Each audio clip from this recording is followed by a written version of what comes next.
السلام علیکم ورحمۃ اللہ وبرکاتہ۔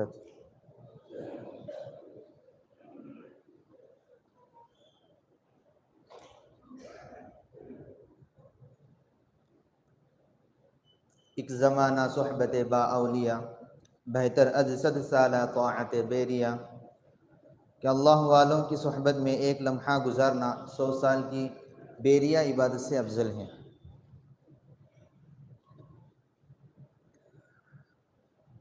اللہ سے ملوا جاتی ہے صحبت اللہ والوں کی، اپنا رنگ دکھا جاتی ہے صحبت اللہ والوں کی، اللہ سے ملوا جاتی ہے صحبت اللہ والوں کی، اپنا رنگ دکھا جاتی ہے صحبت اللہ والوں کی، صحبت اللہ والوں کی۔ ظلم و ستم ہو، درد ہو، غم ہو، یا کوئی ہو رنج و الم، ظلم و ستم ہو، درد ہو، غم ہو، یا کوئی ہو رنج و الم، سارے تعلق رب سے جوڑو، کر دے گا وہ نظر کرم، تار سے تار ملا جاتی ہے، تار سے تار ملا جاتی ہے صحبت اللہ والوں کی، اپنا رنگ دکھا جاتی ہے صحبت اللہ والوں کی، صحبت اللہ والوں کی۔ ذکر حق کی، فکر حق کی سچی لگن مل جاتی ہے، ذکر حق کی، فکر حق کی سچی لگن مل جاتی ہے، قلب کو اللہ اللہ اللہ اللہ کی دھن مل جاتی ہے، اللہ کی دھن مل جاتی ہے، معصیت چھڑوا جاتی ہے، معصیت چھڑوا جاتی ہے صحبت اللہ والوں کی، اپنا رنگ دکھا جاتی ہے صحبت اللہ والوں کی، صحبت اللہ والوں کی، صحبت اللہ والوں کی، صحبت اللہ والوں کی۔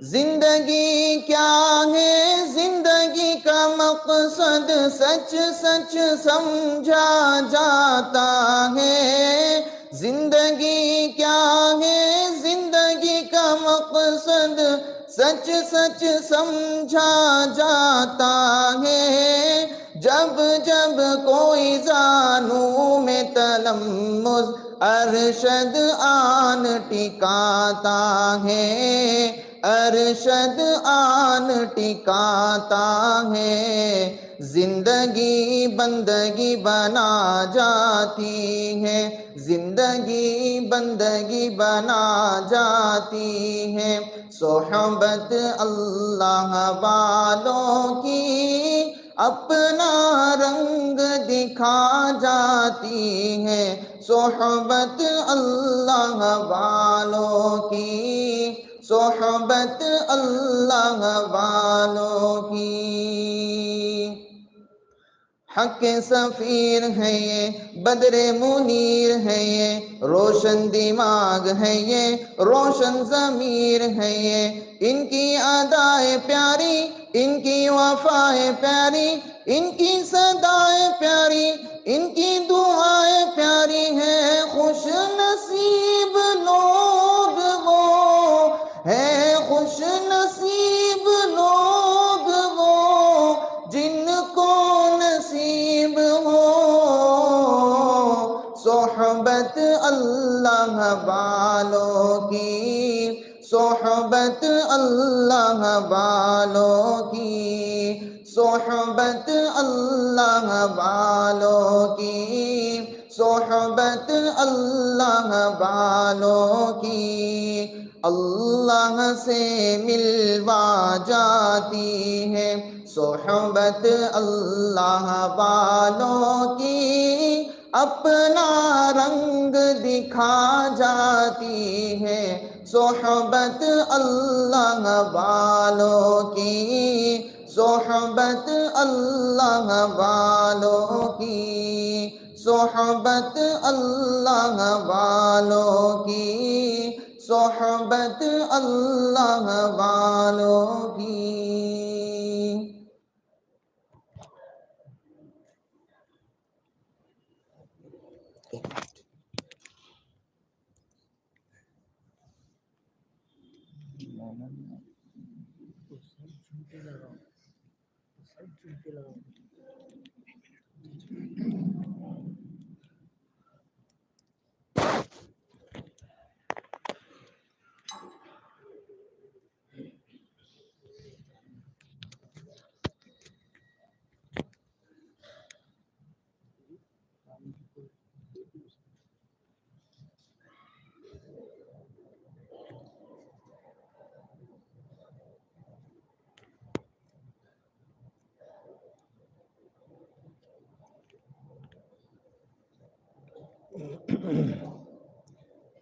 السلام علیکم ورحمۃ اللہ وبرکاتہ۔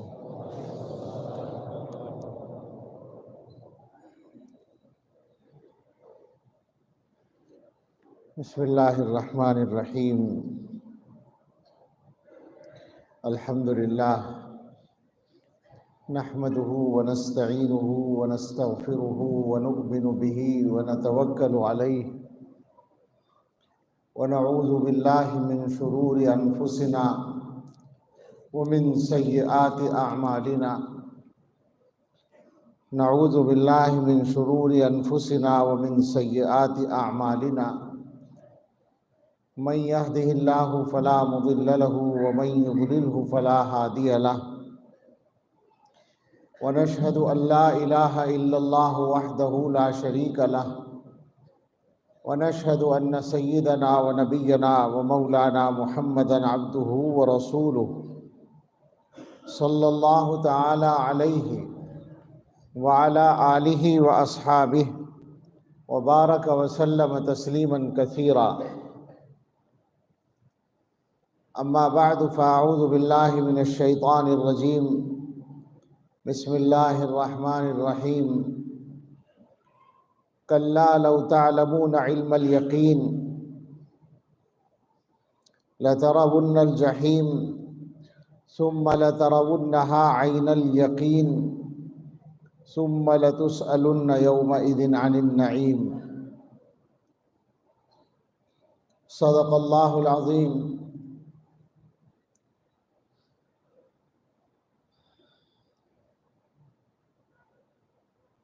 عن ابی ذر رضی اللہ تعالی عنہ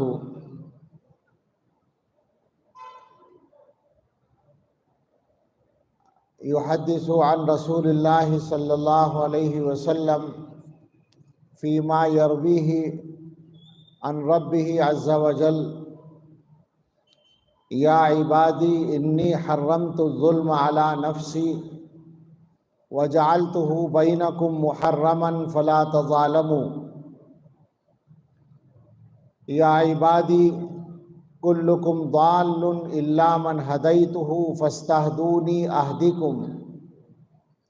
يا عبادي كلكم جائع إلا من أطعمته فاستطعموني أطعمكم.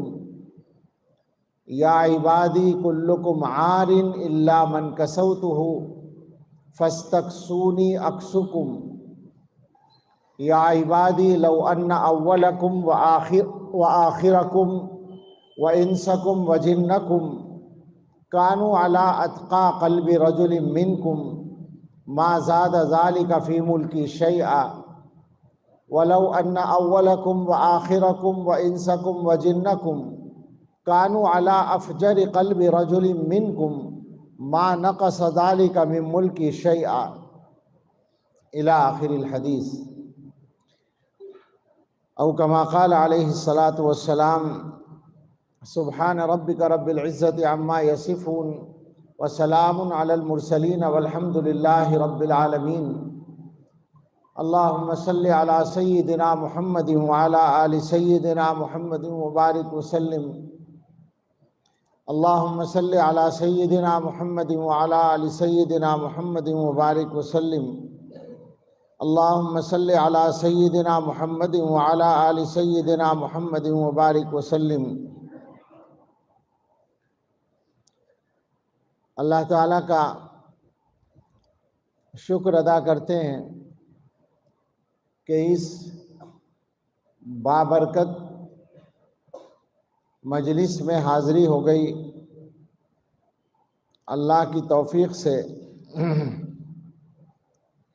ہم نے تو بہت رسہ توڑانے کی کوشش کی، لیکن مفتی صاحب کا شکریہ اور اللہ کا شکر کہ حاضری ہو گئی ہے، اور حاضری کے بعد یہاں کی جو صورتحال دیکھ رہے ہیں، اتنی بڑی تعداد میں اہل قلوب کا جمع ہونا، علماء کا جمع ہونا، یہ ایک خاص واقعہ ہے. اور اللہ سے دعا بھی ہے، امید بھی، اللہ تعالیٰ اس کو ہم سب کے لیے نافع بنا دے.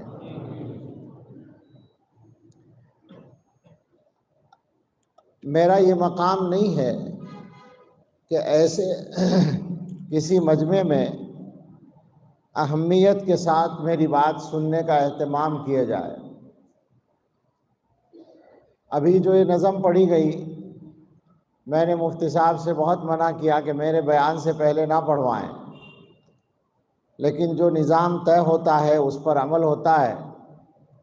تو میں نے اس کی توجیہ یہ کی کہ اللہ سے ملوا جاتی ہے صحبت اللہ والوں کی، اور کیا کیا کرتی ہے، اس کا ایک اچھا خاصا نمونہ یہ گناہگار ہے کہ اس کو بھی اللہ والوں کی صحبت نے بظاہر ہی صحیح اچھے لوگوں میں شامل کر دیا. یعنی اس کو آپ وہیں پہنچائیں جہاں کا یہ حق ہے.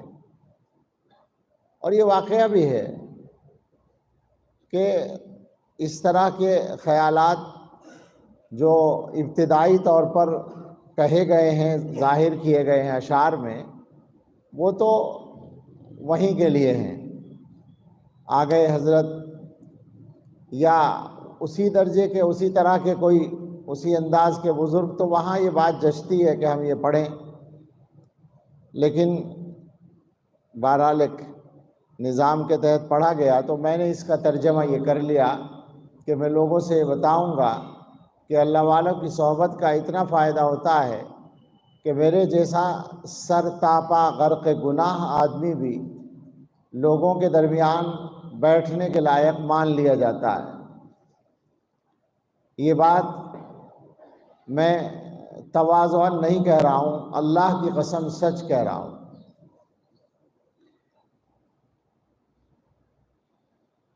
یہاں دو تین باتیں کرنے کا موقع اور ضرورت محسوس ہو رہی ہے۔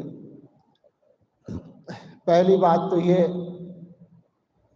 کہ ہم سب یہاں 2-3 دن کے لیے ہمارے احباب جمع ہیں اور علماء کے بیانات کا سلسلہ چل رہا ہے۔ بعض علماء اور ہمارے بزرگ بیان کر چکے ہیں اور بعض تشریف بھی فرما ہے یہاں پر۔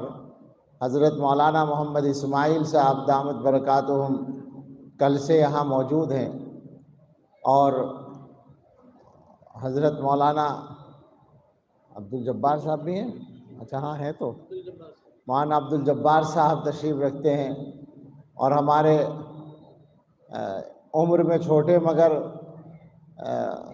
کمالات میں بہت بڑے حضرت مولانا مجاہد الاسلام صاحب، حضرت کے بہت ہی منظور نظر مجاز و خلیفہ، وہ بھی یہاں تشریف فرما ہیں کل شام سے، اور خود مفتی عبدالحمید صاحب اور دوسرے حضرات، اور بڑی تعداد میں علماء ہیں۔ تو یہ مجمع بذات خود اس کا محتاج نہیں ہے کہ ان کے سامنے تصوف کے بارے میں کوئی تشریح بیان کی جائے یا کوئی وضاحت کی جائے، مگر دو باتیں ہیں۔ ایک تو یہ کہ قرآن کریم میں ہمیں حکم ملا ہے یاد دہانی کا، یاد دلاؤ، یاد دلانے سے فائدہ ہوتا ہے۔ وَذَكِّرْ فَإِنَّ الذِّكْرَىٰ تَنفَعُ الْمُؤْمِنِينَ۔ اور ایک بات اور ہے، اور وہ یہ ہے کہ وہ سارے لوگ جو تصوف سے کسی بھی سلسلے سے وابستہ ہوں تصوف کے، ان کو ایک اچھے خاصے طبقے کی طرف سے مخالفت اور اعتراض کا سامنا کرنا پڑتا ہے۔ اس لیے ضرورت ہے کہ ان دونوں مصلحتوں سے ایک دو باتیں کہہ دی جائیں جو کام آئیں۔ اور یہ بات بھی میں کہہ دوں کہ میں اپنے آپ کو کوئی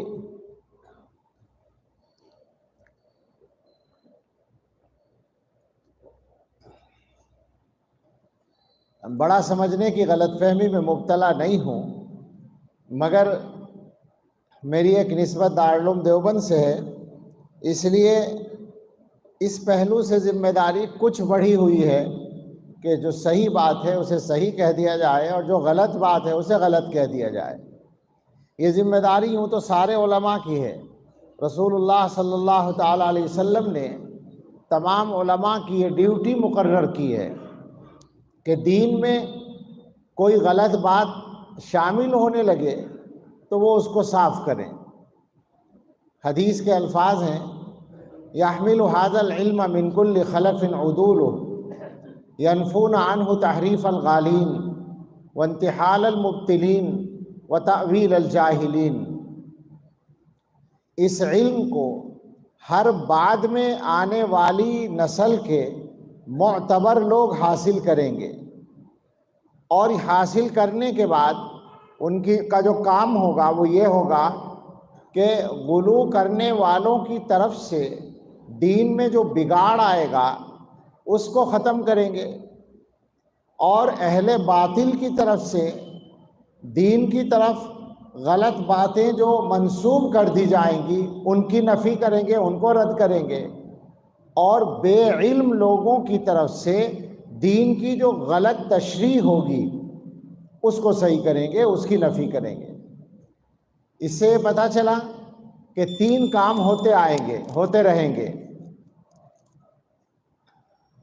غلو بھی ہوگا امت کے اندر، اور غلو کرنے والے دین کا حلیہ بگاڑ دیں گے۔ اسی طرح اہل باطل دین کے نام پر کچھ غلط باتوں کو چلائیں گے، اور جاہل یعنی بے علم لوگ.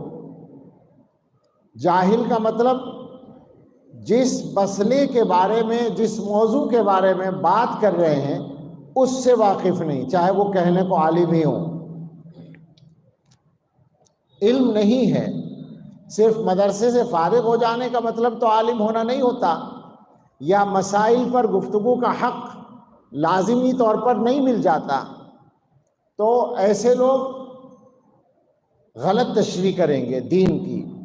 ان سارے لوگوں کی غلط باتوں کو رد کرنا اور صحیح بات کو امت کے سامنے واضح کرنا، یہ سارے علماء کی ڈیوٹی ہے، جن کو حدیث میں عدول کہا گیا ہے. ہمارا تعلق اسی جماعت علماء سے ہے، چاہے ہم اس کے سب سے ادنا فرد ہوں، لیکن بہرحال جب ایک ڈیوٹی ہے تو ڈیوٹی تو پوری کرنی چاہیے آدمی کو. تصوف کے سلسلے میں بہت تفصیل کا موقع نہیں ہے، لیکن عجیب و غریب چیز ہے تصوف. امت کی تاریخ میں تصوف کے بارے میں دو بالکل انتہا کی رائے ہیں، ایک بالکل ادھر ہے، ایک بالکل ادھر ہے، اور ایک درمیان میں ہے. کچھ لوگوں نے تو یہ سمجھا ہے کہ تصوف ہی اصل دین ہے، اور تصوف کو چاہے جس طرح اختیار کر لیا جائے اس سے برکتیں آئیں گی اور یہ ہوگا اور وہ ہوگا. اور کچھ لوگوں نے پورے طور پر تصوف کو گردن زدنی قرار دے دیا ہے، بالکل کنڈم کر دیا ہے. صحیح بات یہ ہے کہ نہ یہ بات صحیح نہ وہ بات صحیح، مگر یہ سمجھ لیں کہ جو لوگ مخالف ہوئے ہیں یا آج بھی ہیں، ان میں کچھ لوگ تو مخالف یوں بھی ہو جاتے ہیں کسی معقول بنیاد کے بغیر، لیکن تصوف کی مخالفت کرنے والوں میں میرا خیال ہے زیادہ تعداد ان لوگوں کی ہے جو تصوف کے مخالف ہوئے ہیں اہل تصوف کی، مجھے اجازت دیں لفظ بولنے کی، اہل تصوف کی حماقتوں کی وجہ سے. پوری تاریخ میں یعنی جب آپ تصوف کو چوں چوں کا مربع بنائیں گے تو کوئی معقول آدمی کیسے قبول کرے گا اس کو؟ آپ دیکھیں گے کہ تصوف کے نام پر شرک تک ہوا ہے امت میں، تو کیسے قبول کیا جائے؟ یا تصوف کے نام پر گویا مراقبے یا میڈیٹیشن یا کچھ خاص انداز کی ورزشیں وہ اختیار کر کے ایک فن بنا دیا گیا، اور اس کے لیے ایمان کی شرط بھی نہیں باقی رہی. بعض سلسلے باقاعدہ صوفی کہلاتے ہیں اور مسلمان نہیں. آپ پڑھیں قدرت اللہ شہاب نے ایک چھوٹا سا تذکرہ کیا ہے، ہمیں بہت تفصیل نہیں معلوم ہے، لیکن وہاں ایک بطور مثال یاد آ گیا کہ وہ ہالینڈ میں تھے، پڑوس کے سفیر تھے، اور وہاں پر ایک انگریز تھے، بلکہ وہی تھے ہالینڈ کی جو قوم ڈچ کہلاتی ہے، وہی اسی قوم کے آدمی تھے.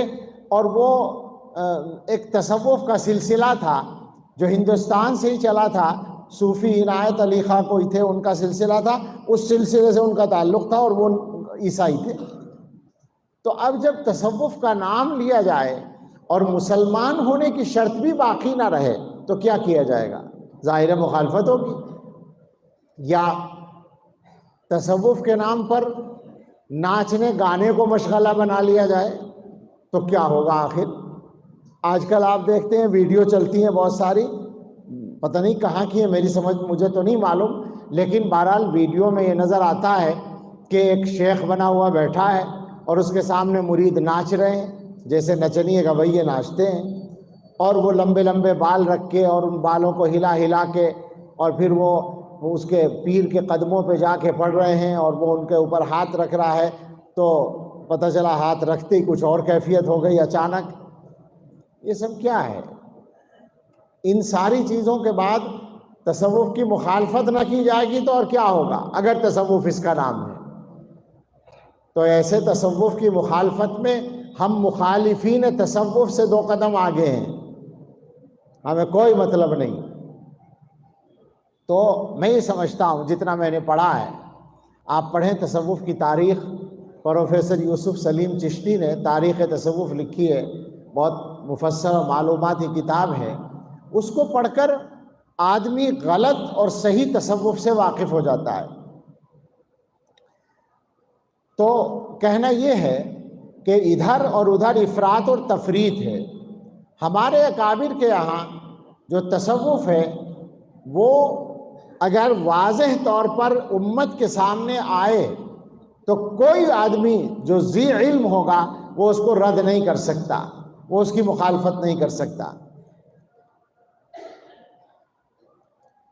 ہمارے اکابر میں قریب یعنی گویا یہ سلسلہ جس کا نام دیوبند رکھا گیا، اس سلسلے میں سب سے پہلے امام ربانی قطب الارشاد حضرت مولانا رشید احمد گنگوہی رحمۃ اللہ علیہ نے تصوف کو بدعات سے پاک کیا، اور اس کے بعد یہی کام حکیم الامت حضرت تھانوی رحمۃ اللہ علیہ نے زیادہ تفصیل کے ساتھ کیا، اور گویا ایک لٹریچر تیار کر دیا جو سینکڑوں سال تصوف کی حفاظت کے لیے انشاءاللہ کافی ہے۔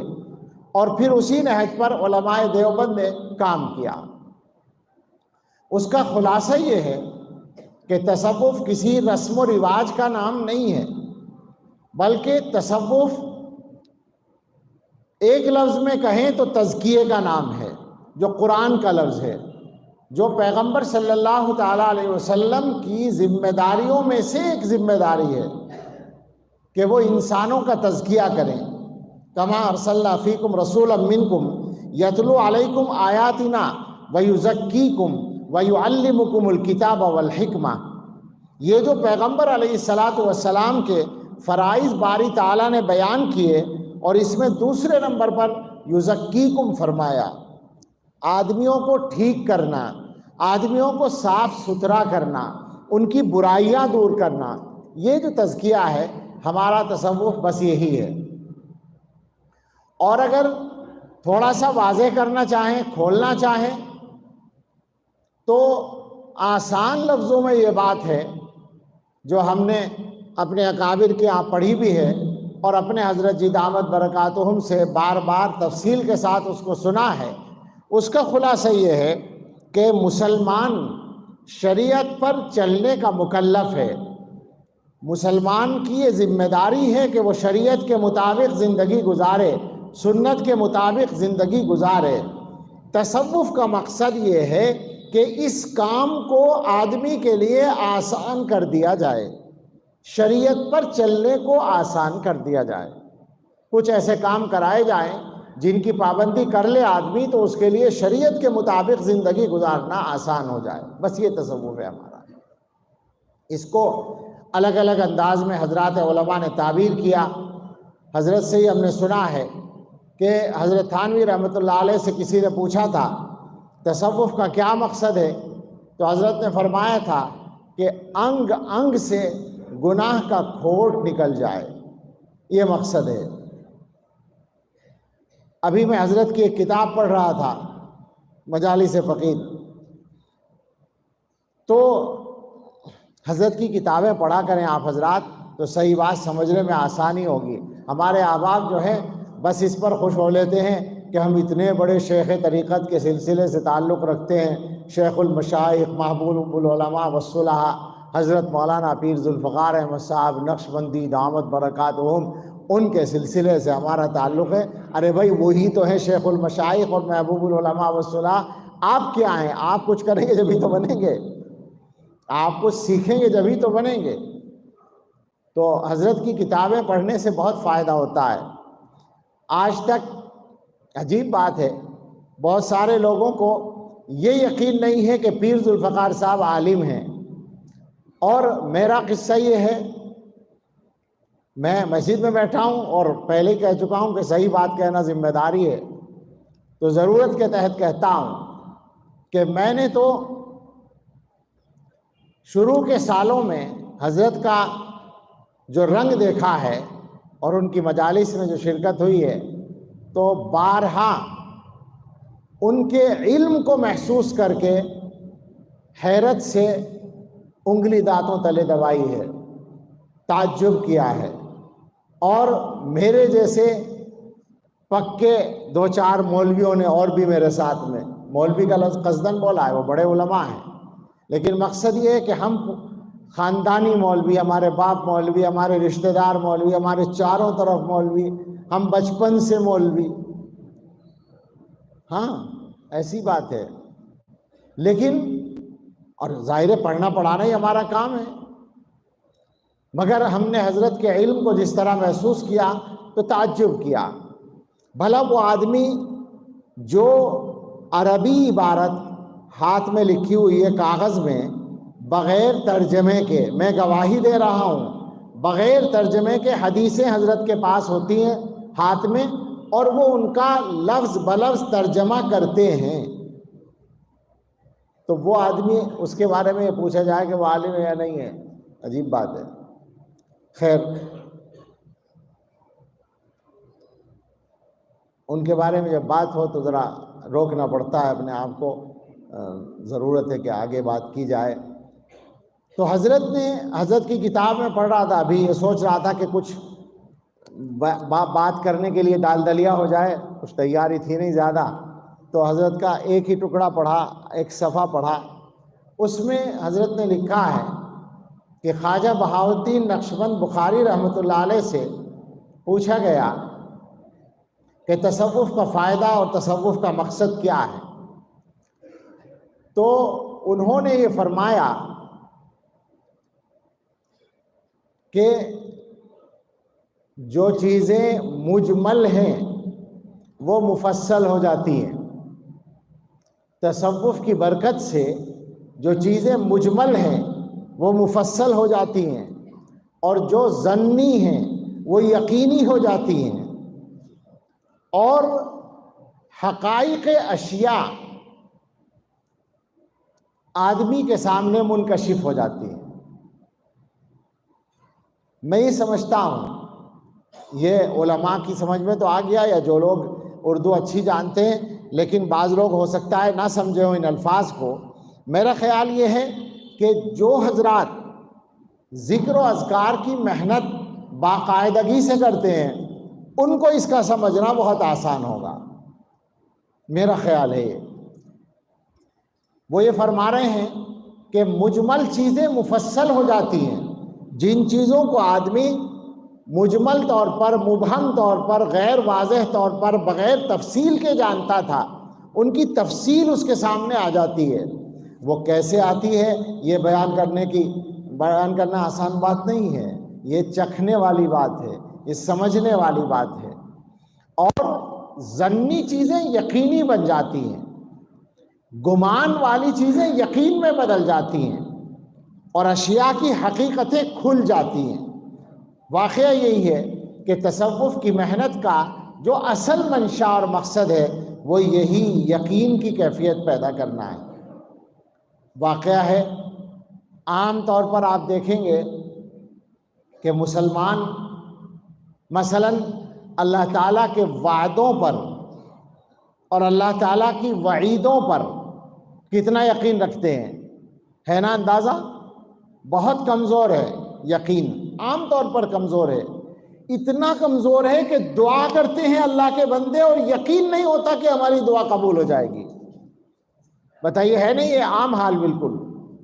حدیث میں کہا گیا ہے کہ ادعوا اللہ وانتم موقنون بالاجابہ، اللہ سے دعا کرو اس حال میں کہ تمہیں قبولیت کا یقین ہو، اور آپ جو ہے دعا کر رہے ہیں اور آپ کو یقین ہے، یقین ہی نہیں ہے قبول ہونے کا بلکہ یقین ہے قبول نہ ہونے کا۔ بعض احمق تو ایسے ہیں، توبہ کر رہے ہیں اور یقین ہے کہ ہماری توبہ قبول نہیں ہوگی۔ زیادہ سے زیادہ ان سے کوئی کہے کہ بھئی حدیث میں آیا ہے، قرآن میں آیا ہے، توبہ قبول ہوگی، دعا قبول ہوگی، تو ان کے ذہن میں ایک گمان سا پیدا ہو جائے گا کہ ہاں ہوتی ہوگی۔ لیکن جو آدمی ذکر کی محنت کرتا ہے، تصوف و سلوک کی محنت شریعت کے مطابق سلسلوں میں کرتا ہے، اس کو یہ بات یقین کے درجے میں معلوم ہو جاتی ہے۔ میں ڈرتے ڈرتے کہتا ہوں اور عبرت کے لیے کہتا ہوں کہ ہم جیسا، میں کوئی مذاق نہیں کر رہا ہوں اور کوئی اپنی تواضع نہیں آپ کے سامنے ظاہر کرنا چاہتا، میں سچ کہتا ہوں کہ ہمیں، میرے جیسے کوتاہ عمل آدمی کو کھلی آنکھوں اس کے تجربے ہو چکے ہیں کہ دعائیں بھی قبول ہوتی ہیں اور توبہ بھی قبول ہوتی ہے۔ اچھا، شک کرنے کی گنجائش کیا ہے؟ جب اللہ فرماتے ہیں کہ اللہ تعالیٰ توبہ قبول کرتے ہیں، تو آپ کیسے کہہ سکتے ہیں کہ نہیں کرتے؟ آپ ہوتے کون ہیں کہنے والے؟ آپ کو حق کیا ہے؟ زیادہ سے زیادہ آپ کا یہ خیال ہے کہ میرے گناہ تو بہت زیادہ ہیں، میرے گناہ تو بہت بڑے بڑے ہیں، وہ کیسے معاف ہوں گے؟ تو اللہ کی رحمت کو آپ گویا چھوٹا سمجھ رہے ہیں۔ حضرت تھانوی رحمۃ اللہ علیہ کی بات مجھے تو بہت مزیدار لگتی ہے، جب سے میں نے پڑھی ہے جب بھی سوچتا ہوں مزہ آتا ہے۔ حضرت نے فرمایا، آپ ہی کون سے بڑے ہیں کہ آپ کے گناہ بڑے ہوں گے؟ آپ کتنے بڑے ہیں؟ یعنی اللہ تعالیٰ کی رحمت کے سامنے آپ کی حیثیت کیا ہے؟ تو یقین پیدا کرنا، یقین ہو جاتا ہے پیدا ہے۔ یہ بہاؤالدین نصرت بخاری رحمۃ اللہ علیہ فرما رہے ہیں کہ ظن یقین میں بدل جاتا ہے، گمان یقین میں بدل جاتا ہے۔ میں نے جو آیتیں پڑھی ہیں ان میں یقین ہی کا تذکرہ ہے، اور یہ مضمون بار بار آپ کا سنا ہوا ہوگا، بہت تفصیل میں اس کی نہیں جاؤں گا کہ قرآن کریم میں یقین کے ساتھ 3 لفظ آئے ہیں، 2 یہاں آئے ہیں اور ایک دوسری جگہ آیا۔ یہاں تو آیا ہے علم الیقین، کلا لو تعلمون علم الیقین، اور ایک آیا ہے عین الیقین، اور ایک دوسری جگہ پر آیا ہے حق الیقین، ان ھذا لہو حق الیقین۔ قرآن کے ان 3 الفاظ کو مشائخ نے پکڑ لیا اور لوگوں کو سمجھایا کہ دیکھو یقین کے 3 درجے ہیں۔ عام طور پر کوئی بھی آدمی جو کلمہ پڑھتا ہے، جو لا الہ الا اللہ محمد الرسول اللہ کا قائل ہے، ایمان رکھتا ہے، وہ پہلا درجہ اس کو حاصل ہے، علم الیقین۔ اللہ کے سوا کوئی معبود نہیں، حضرت محمد صلی اللہ علیہ وسلم اللہ کے رسول ہیں، وہ جو کچھ لے کر آئے ہیں وہ برحق ہے، قیامت برحق ہے، جنت برحق ہے، دوزخ برحق ہے، فلاں فلاں، یہ سارے عقیدے ان کا اس کو یقین ہے۔ لیکن یقین کا درجہ وہی ہے، بس نیچے والا علم الیقین، جانتا ہے وہ۔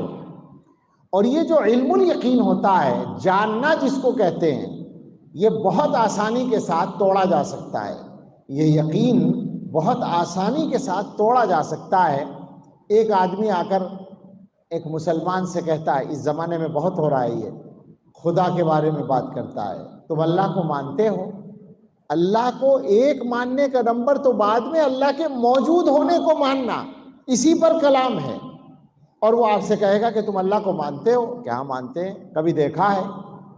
اب آپ سوچنے لگے کہ میں نے واقعی دیکھا تو نہیں ہے۔ یہ جو سوچنے لگے اس کا مطلب ہے یقین کمزور ہے۔ کیوں سوچ رہے ہو؟ بغیر سوچے جواب دو، دیکھا یا نہیں دیکھا، مگر آنکھوں دیکھی چیز سے زیادہ یقین ہے۔ مگر یہ جواب کون دے گا؟ جو یقین میں ذرا اوپر اٹھ چکا ہوگا۔ نیچے والے درجے پر یہ جواب ذہن میں آتا ہی نہیں۔ اسی لیے حضرت فرمایا کرتے ہیں کہ یہ درجہ اللہ بچا لے ورنہ اس درجے کا آدمی ہمیشہ خطرے میں رہتا ہے۔ اور دنیا کے اندر باطل طاقتوں کی محنت سے جو لوگ ایمان چھوڑتے ہیں، یہودی بنتے ہیں، عیسائی بنتے ہیں، مرتد ہوتے ہیں، وہ سب اسی درجے کے لوگ ہوتے ہیں، علم الیقین والے ہوتے ہیں۔ ہر مسلمان علم الیقین والا ہے۔ اب جب مسلمان سے وہ دوسری طرف جا رہا ہے، اس کا مطلب یہ ہے کہ اس کا یقین کچا تھا، پکا تھا، مگر اتنا پکا نہیں تھا کہ ہوا کا مقابلہ کر لے، آندھی کا مقابلہ کر لے۔ یہ بالکل آسان بات ہے سمجھنا۔ آپ کو پتہ ہے کہ مسجد کے باہر فلاں گاڑی کھڑی ہے، آپ چھوڑ کر آئے ہیں، لیکن تھوڑی دیر کے بعد کوئی آدمی کہتا ہے آپ سے کہ وہاں گاڑی نہیں ہے۔ پہلے یقین تھا گاڑی کھڑی ہے، اب ایک آدمی معتبر ہے، اس نے آ کر بتا دیا گاڑی نہیں ہے، تو کیا کریں گے آپ؟ وہ جو پہلا والا یقین تھا وہ باقی رہے گا یا ختم ہو جائے گا؟ ختم ہو جائے گا۔ آپ سمجھیں کہ کوئی لے گیا ہوگا، گاڑی چلی گئی ہوگی، جیسا یقین تھا ویسے ہی معاملے خبر سے وہ ختم ہو گیا۔ لیکن اگر آپ دیکھ رہے ہیں گاڑی کھڑی ہوئی اور پھر کوئی کہے کہ گاڑی چلی گئی، تو آپ کہیں گے میں تو اپنی آنکھوں سے دیکھ رہا ہوں کھڑی ہے اور تم کہتے ہو چلی گئی۔ تو محنت کر کے کم سے کم اس درجے پر آنا ہے جیسے آنکھوں دیکھی چیز کا یقین ہوتا ہے، اور ایک یقین وہ ہوتا ہے جو اپنے اوپر گزرے ہوئے کا ہوتا ہے۔ ایک تو یہ ہے کہ آنکھوں سے دیکھا ہے، اور یہ ہے کہ اپنے اوپر کوئی چیز گزر گئی ہے۔ ایک آدمی کے بدن میں درد ہے، یا ایک آدمی نے کوئی چیز کھائی ہے، اس کا ایک ذائقہ ہے، وہ ذائقہ اس نے چکھا ہے۔ اب اگر کوئی آدمی کہے کہ تم نے جو چیز کھائی ہے وہ میٹھی نہیں ہے، تو آپ کہیں گے کھائی میں نے ہے، ذائقہ تم بتا رہے ہو۔ 100 آدمی بھی اگر کہیں آپ نے مٹھائی کھائی اور وہ بہت اچھی مٹھائی تھی، 100 آدمی کہیں کہ جو مٹھائی کھائی وہ کڑوی تھی، تو آپ کہیں گے کہ کھائی ہے میں نے، تم کیسے کہہ سکتے ہو میں نے جو کھائی وہ میٹھی تھی۔ یہ حق الیقین ہے، یہ وہ یقین ہے جو طرح طرح کی سزاؤں سے بھی کبھی دور نہیں ہوا، کمزور نہیں ہوا، وہ جو آگ پر لٹائے جانے کے بعد بھی ختم نہیں ہوا۔ یہ وہ یقین ہے جیسے گزر گئی اپنے اوپر۔ تو تصوف کا اصل مقصد ہے ایسا یقین پیدا کر لینا۔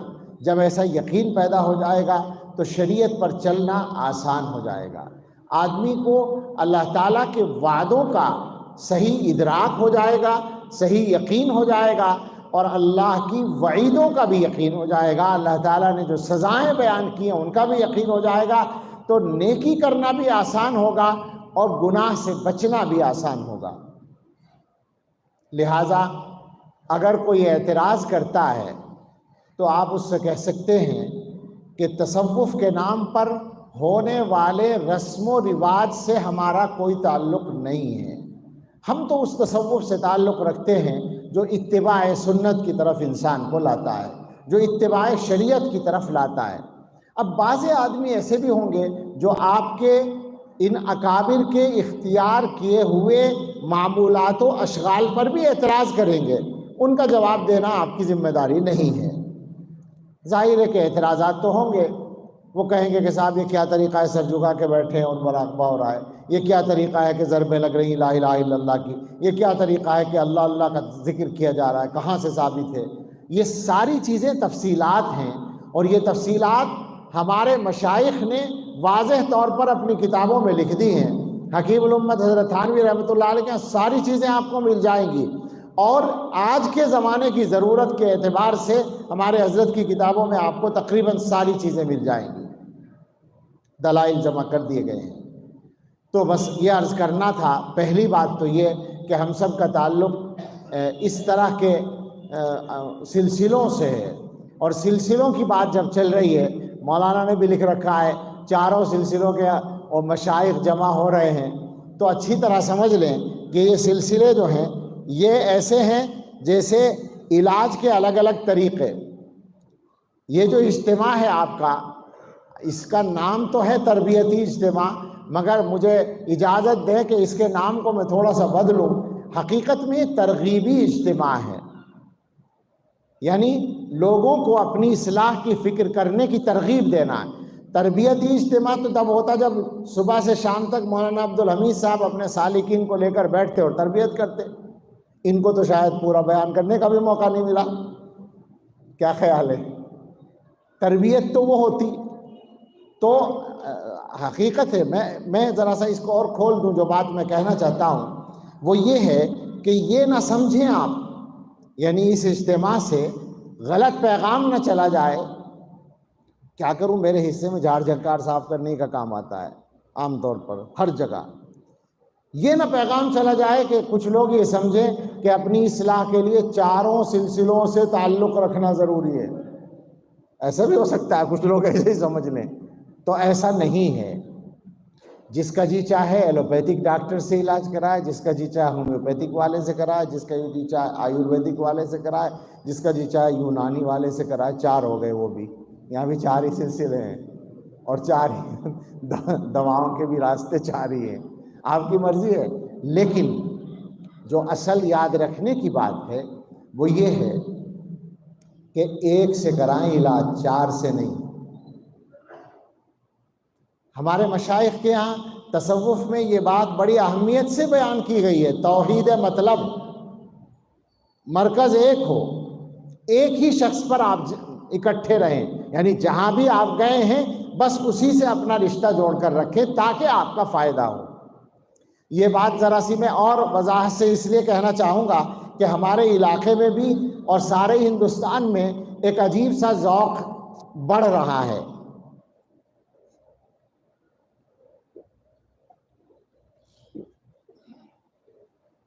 اور وہ یہ ہے کہ جو نوجوان یا کچھ لوگ دین سے جڑ جاتے ہیں، چاہے وہ تبلیغی جماعت کے ذریعے جڑے یا علماء اور مشائخ کے ذریعے، تو ان کو شوق ہوتا ہے مختلف اکابر سے جا کر ملنے کا اور ان کی خانقاہوں میں جانے کا۔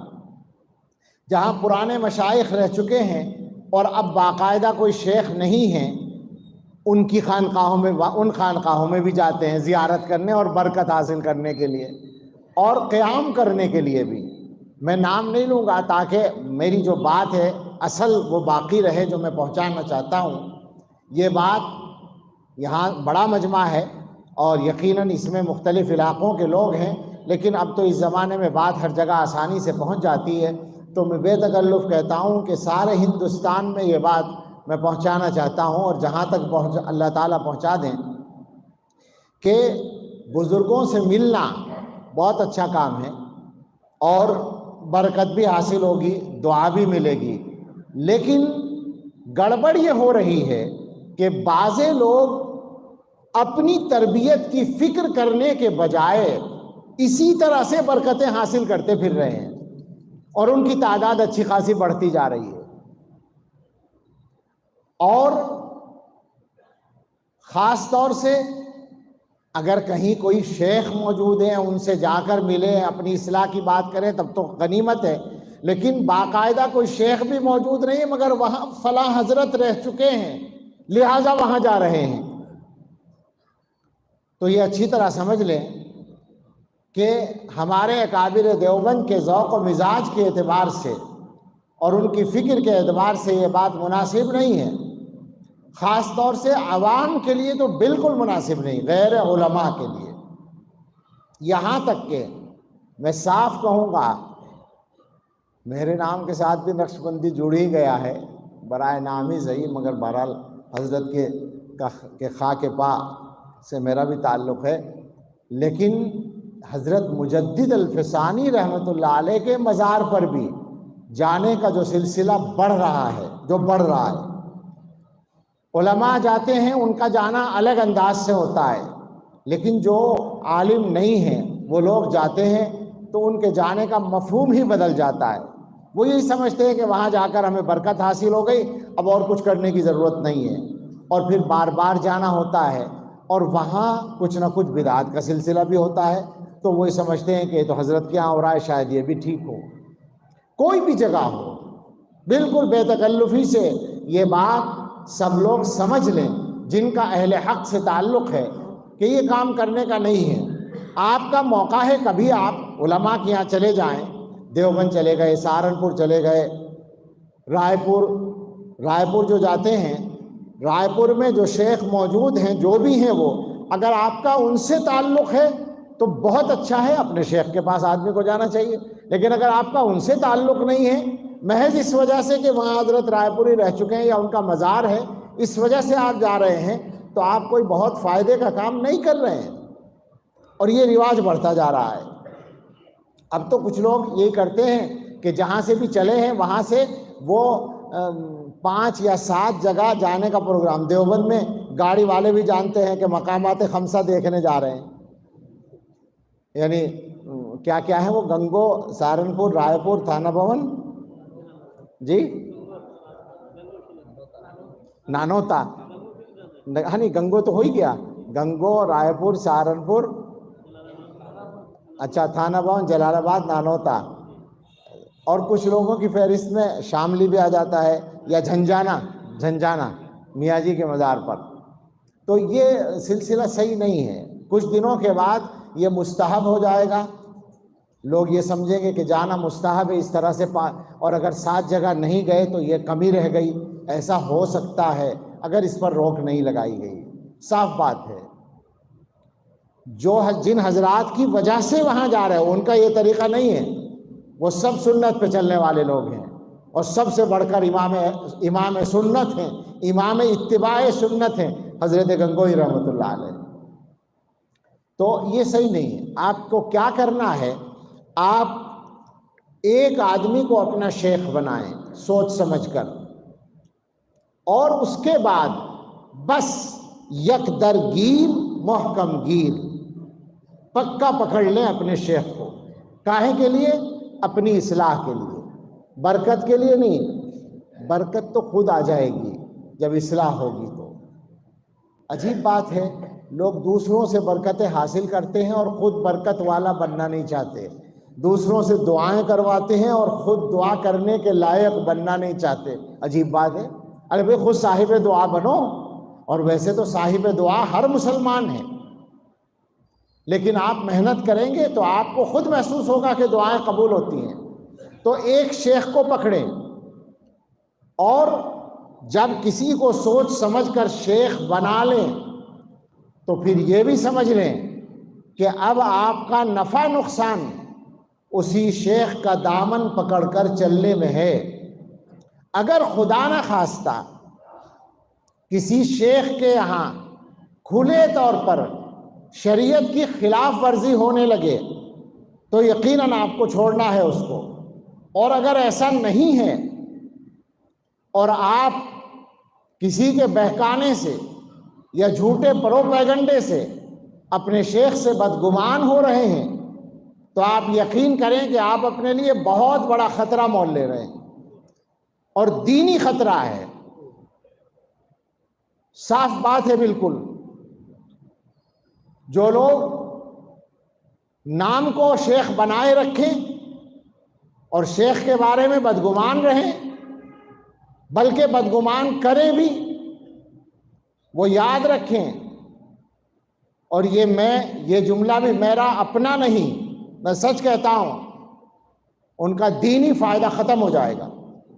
دنیاوی فائدہ ہوگا، ہو سکتا ہے، دنیا دار الاسباب ہے، اور میں جانتا ہوں ہو رہا ہے کچھ لوگوں کا، لیکن دینی فائدہ جس کو کہتے ہیں، نافعیت جس کو کہتے ہیں، آپ سے دین کا کام ہو، آپ سے لوگوں کی زندگیوں میں دینی تبدیلی آئے، دیندار بنے لوگ، یہ نہیں ہوگا۔ سمجھ لیں، نوٹ کر لیں، ہم کسی کو کچھ نہیں کہتے۔ ہم یہاں اللہ کے گھر میں بیٹھ کر قسم کھا کر یہ بات کہتے ہیں، میں بہت بڑا گناہگار آدمی ہوں، لیکن میں یہ بات اپنی ذات کے بارے میں قسم کھا کر کہہ سکتا ہوں کہ میں نے کسی بھی جگہ کسی بھی آدمی کو نقصان پہنچانے کے لیے پوری زندگی کبھی کام نہیں کیا، کوئی کام نہیں کیا کسی کو نقصان پہنچانے کا۔ میں یہ بات یہاں بیٹھ کر کہتا ہوں۔ کہیں بھی لوگ غلطی خود کرتے ہیں اور نقصان ہوتا ہے تو الٹی سیدھی بات سمجھتے ہیں۔ آدمی کو اپنے آپ کو ٹھیک کرنا چاہیے۔ تصوف والے سارے کے سارے یہ بات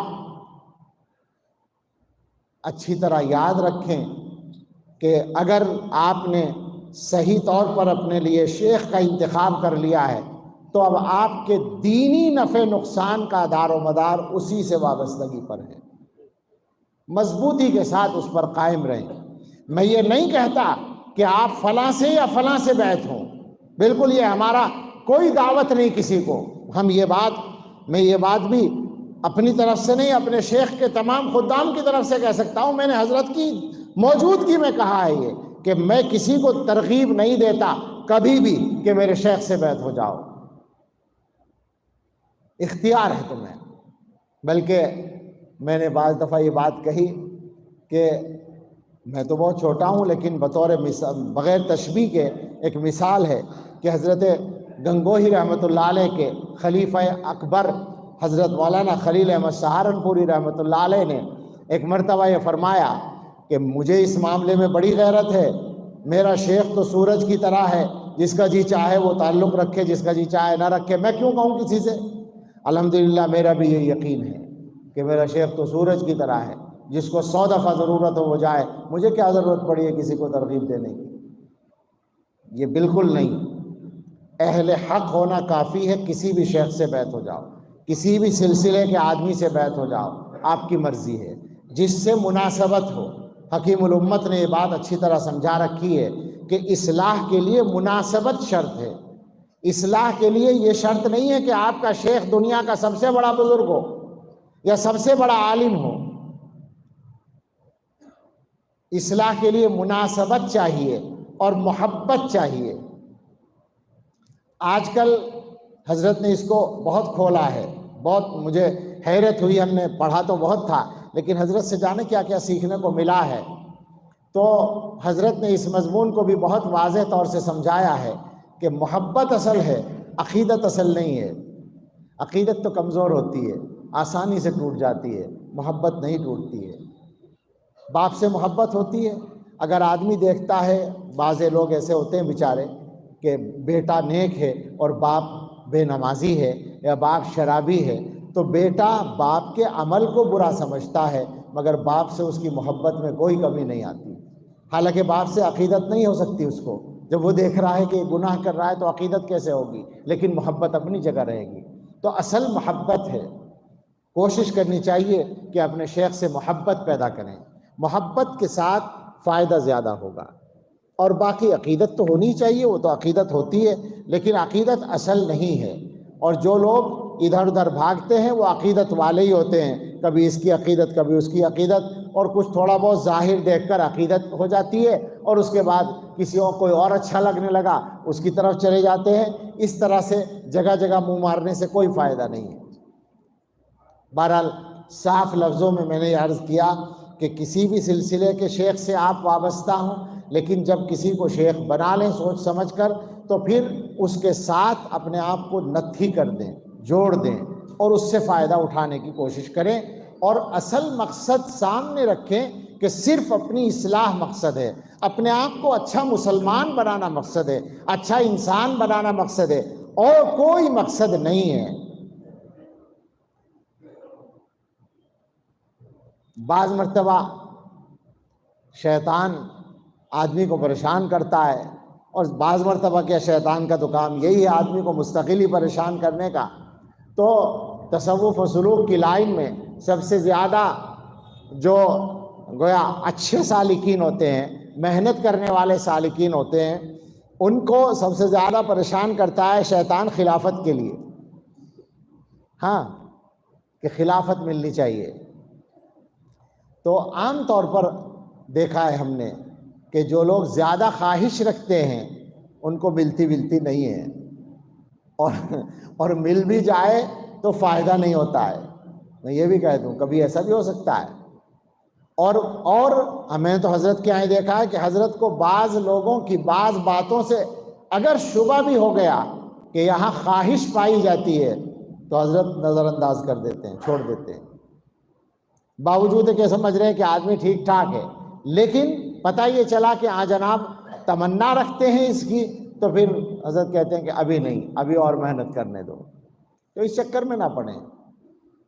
سوچئے ذرا، مرنے کے بعد سوال خلافت کا ہوگا یا اپنے عمل کا ہوگا؟ وہاں تو اسی کا حساب دینا ہے۔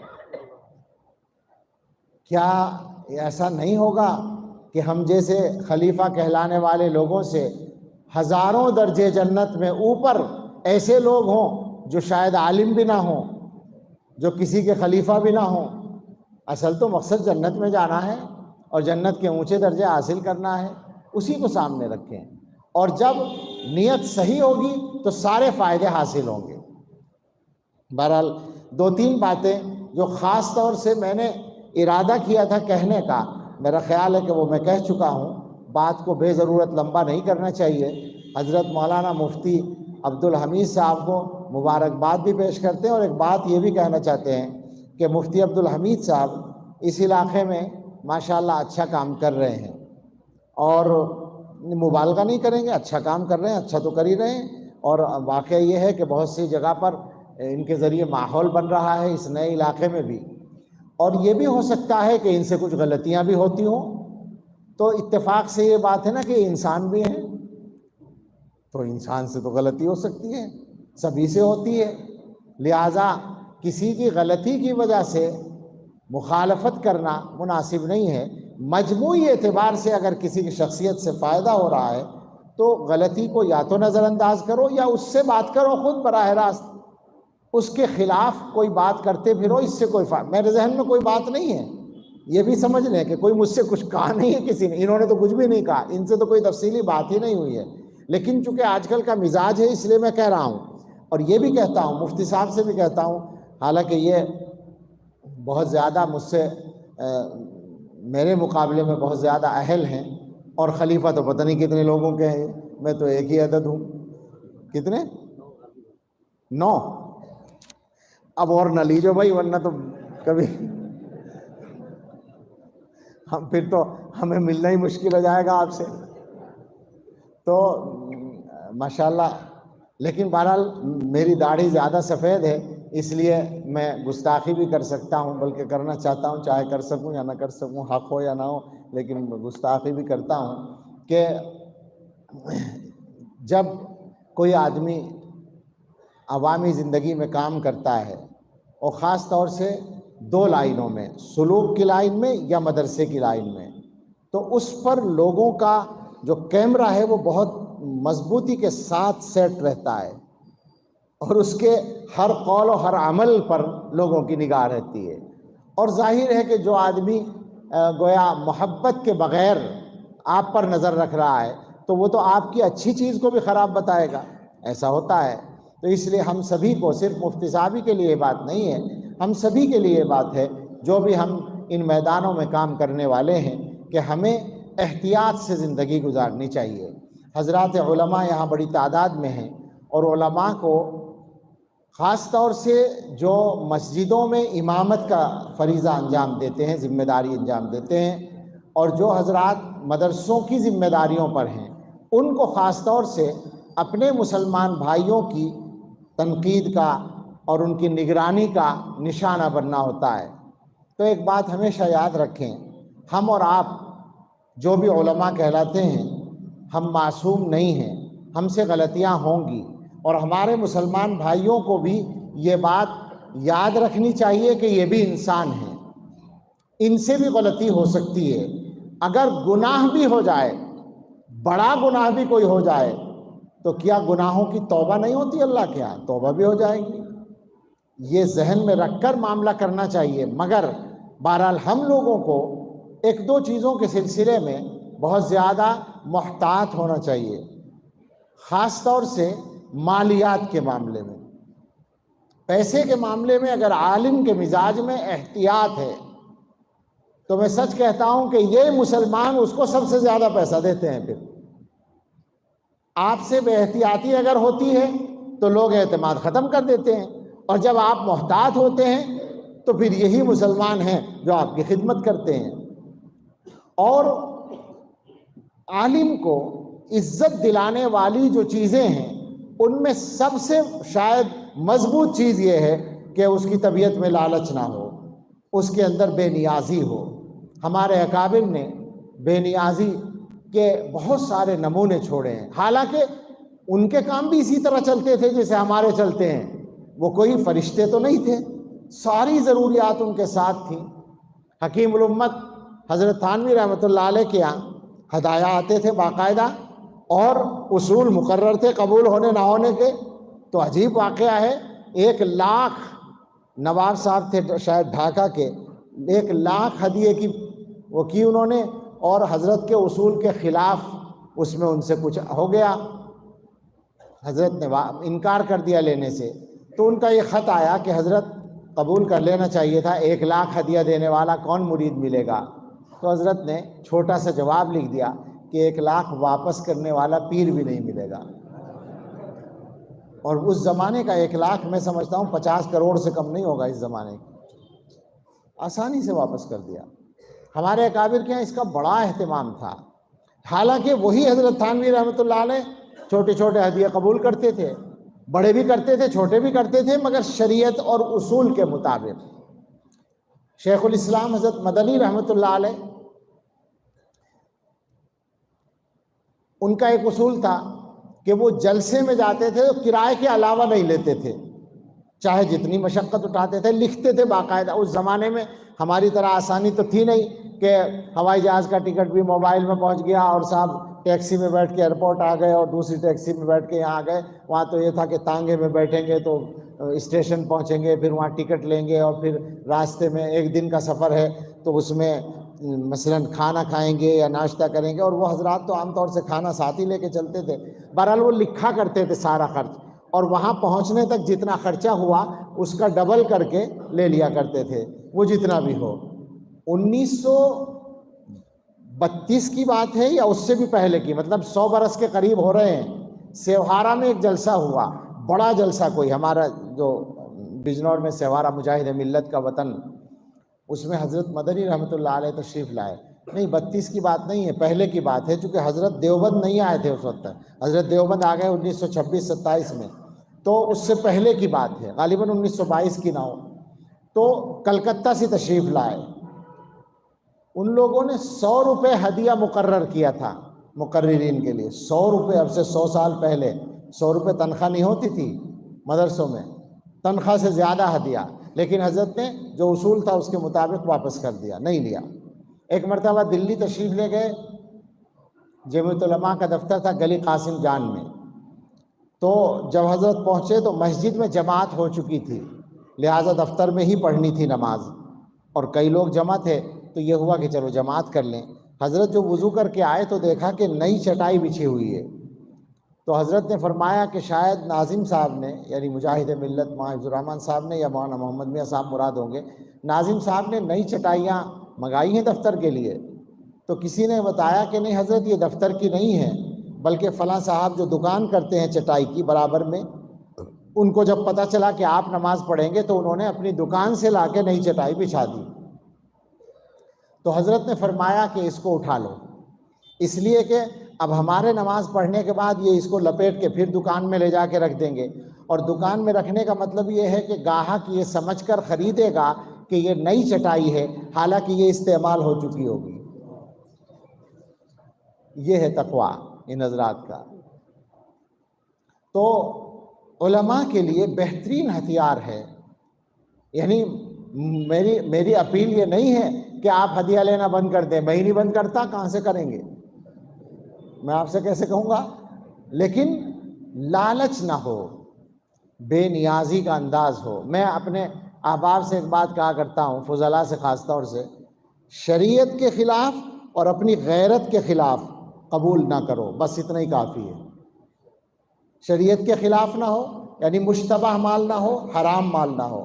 مجھے ایک مرتبہ ایک آدمی نے ہدیہ دیا 5000 روپے، یوں ہی چلتے ہوئے کہیں گیا تھا میں، شاید مہاراشٹر میں کسی جگہ، بعد میں اس کے بارے میں کسی نے بتایا کہ یہ آدمی آج کل کچھ غلط اس سے جڑا ہوا معلوم ہوتا ہے، یقین نہیں ہے، شبہ ہے، تو میں نے وہ 5000 روپے صدقہ کر دیے۔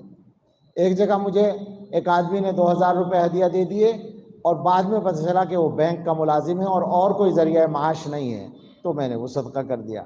تو مشتبہ مال نہ ہو اور اپنی غیرت کے خلاف نہ ہو۔ آپ کو اگر حقیر سمجھ کے کوئی دے رہا ہے تو پھر نہیں لینا ہے، پھر نہیں چاہیے، ہمیں اللہ تعالیٰ سے لینا ہے، اللہ تعالیٰ دینے والے ہیں۔ میں نے بعض مرتبہ یہ بھی کیا، میں نے حضرت سے پوچھا کہ کیا میں ہدیہ لینا بند کر دوں؟ 2 دفعہ پوچھا ہے میں نے اس کو کہ مجھے اس کی اجازت دی جائے، مجھے ایسا محسوس ہوتا ہے کہ دینی کاموں میں فائدہ ہوگا اگر سفر میں ہدیہ لینا بند کر دیں۔ تو حضرت نے فرمایا کہ نہیں، ہمارے اکابر کا جو طریقہ ہے اس پہ قائم رہنا چاہیے، اور وہ طریقہ یہ ہے کہ توقع نہ رکھی جائے، لالچ نہ رکھا جائے، بغیر توقع کے جو ملے اسے قبول کرنا چاہیے۔ تو بہت آسان ہے معاملہ۔ بے نیازی اگر آپ کی طبیعت میں ہے تو آپ کو عزت ملے گی۔ علماء کے لیے عزت کا بہترین گر ہے، اور یہ بات یقین رکھیں کہ مقدر میں جو ہے وہ مل کر رہتا ہے۔ ایک حدیث تو میں نے پڑھی تھی خطبے کے ساتھ، وہ تو میں بھول گیا، آخر میں اس کا ترجمہ کر دوں گا۔ ایک اور حدیث یاد آئی، حضرت نبی اکرم صلی اللہ تعالیٰ علیہ وسلم نے حضرت عبداللہ ابن عباس رضی اللہ تعالیٰ عنہما سے فرمایا تھا، چھوٹے سے تھے عبداللہ ابن عباس، حضور کے چچا زاد بھائی بھی تھے، اور حضور کی ایک زوجہ محترمہ حضرت میمونہ رضی اللہ تعالیٰ عنہا کے بھانجے بھی تھے۔ تو حضور ان کے خالو تھے، تو کبھی کبھی وہ رات کو خالہ کے گھر میں آ کے سو جایا کرتے تھے، یعنی حضور کے گھر میں حضرت میمونہ کے یہاں۔ تو ایک دن ساتھ میں چل رہے تو حضور نے ان کا ہاتھ پکڑ کے آگے کیا اور فرمایا کہ یا غلام اعلمک کلمات، اے لڑکے سن، جیسے ہم کہیں نا اے بچے سنو، اے لڑکے سنو، میں تمہیں چند باتیں سکھاتا ہوں، امید ہے کہ فائدہ ہوگا۔ فرمایا احفظ اللہ یحفظک، اللہ کی حفاظت کرو، لفظوں کا ترجمہ یہ ہے، یعنی اللہ کے احکام کی حفاظت کرو، اللہ تعالیٰ تمہاری حفاظت کرے گا۔ پھر فرمایا احفظ اللہ تجدہ تجاہک، اللہ کے احکام اور اللہ کی حدود کی حفاظت کرو تو اللہ کو اپنے سامنے پاؤ گے، جب ضرورت ہوگی اللہ تمہیں موجود نظر آئے گا۔ وَعْلَمْ، اس کے بعد یاد رکھو، یہ ہے خاص طور سے ہر مسلمان کے یاد رکھنے کی بات، وَعْلَمْ أَنَّ الْأُمَّةَ لَوِ اجْتَمَعَتْ عَلَىٰ أَن يَنْفَعُوكَ بِشَيْءٍ لَمْ يَنْفَعُوكَ إِلَّا بِشَيْءٍ قَدْ كَتَبَهُ اللَّهُ لَكَ، یاد رکھو کہ لوگ اگر تمہیں کوئی فائدہ پہنچانے کے لیے اکٹھے ہو جائیں، سب طے کریں کہ ان کو یہ فائدہ پہنچانا ہے، تو وہی فائدہ پہنچا پائیں گے جو اللہ نے لکھ رکھا ہے، اس سے ہٹ کر کوئی فائدہ نہیں پہنچا سکتے۔ وَلَوِ اجْتَمَعُوا عَلَىٰ أَن يَضُرُّوكَ بِشَيْءٍ لَمْ يَضُرُّوكَ إِلَّا بِشَيْءٍ قَدْ كَتَبَهُ اللَّهُ عَلَيْكَ، اور اگر وہ سارے اکٹھے ہو کر طے کر لیں کہ تمہیں کوئی نقصان پہنچائیں گے، ہوتا ہے نا آپ کے خلاف کوئی سازش ہو رہی ہے، لوگ طے کر رہے ہیں کہ اب ان کے ساتھ یہ کریں گے، تو لم يضروک الا بشیء قد کتبہ اللہ علیک، تمہیں صرف وہی نقصان پہنچا پائیں گے جو اللہ نے لکھ رکھا ہے، الگ سے کچھ نہیں ہو سکتا۔ جفت الاقلام ورفعت الصحف، حضور نے فرمایا تقدیریں لکھ کے قلم سوکھ چکے ہیں، خشک ہو چکے ہیں، اور صحیفے اٹھائے جا چکے ہیں، اوپر جا چکے ہیں، کیوں پریشان ہوتے ہو؟ لوگوں کی باتوں سے پریشان ہونے کی ضرورت نہیں ہے، سب کچھ اللہ کے ہاتھ میں ہے۔ اور اللہ کی شان وہ ہے جو حدیث میں بیان کی گئی، جو میں نے خطبے کے ساتھ پڑھی تھی، رسول اللہ صلی اللہ تعالیٰ علیہ وسلم نے اللہ تعالیٰ کی طرف سے نقل کیا ہے۔ اللہ تعالیٰ اپنے بارے میں اپنے بندوں کو جو بتانا چاہتے ہیں اس میں یہ فرمایا کہ اے میرے بندو، میں نے اپنے اوپر ظلم کو حرام کر رکھا ہے اور تمہارے درمیان بھی اس ظلم کو حرام کیا ہے، فلا تظالموا، تو آپس میں ایک دوسرے پر ظلم نہ کرو۔ ہم لوگ بہت ظلم کرتے ہیں، بہت ظلم کرتے ہیں۔ میں جب اس مضمون پر غور کرتا ہوں، دیر ہو گئی ہے ورنہ اس کو میں 10-20 منٹ تک واضح کرتا، اس پہ غور کرتا ہوں تو میں بہت ڈرتا ہوں کہ مسلمان دوسروں کے ظلم کی شکایت کرتے ہیں، لیکن 99% مسلمانوں کا یہ عالم ہے کہ جس کو جب موقع ملتا ہے زیادتی کرنے کا وہ زیادتی کرتا ہے، کوئی نہیں چھوڑتا، بڑے سے بڑا دیندار نہیں چھوڑتا۔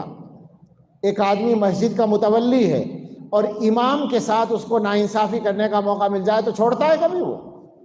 ایک آدمی مدرسے کا مدرس ہے یا محتمم ہے، محتمم مدرس کے ساتھ یا مدرس محتمم کے ساتھ، دونوں طرف سے ہوتا ہے۔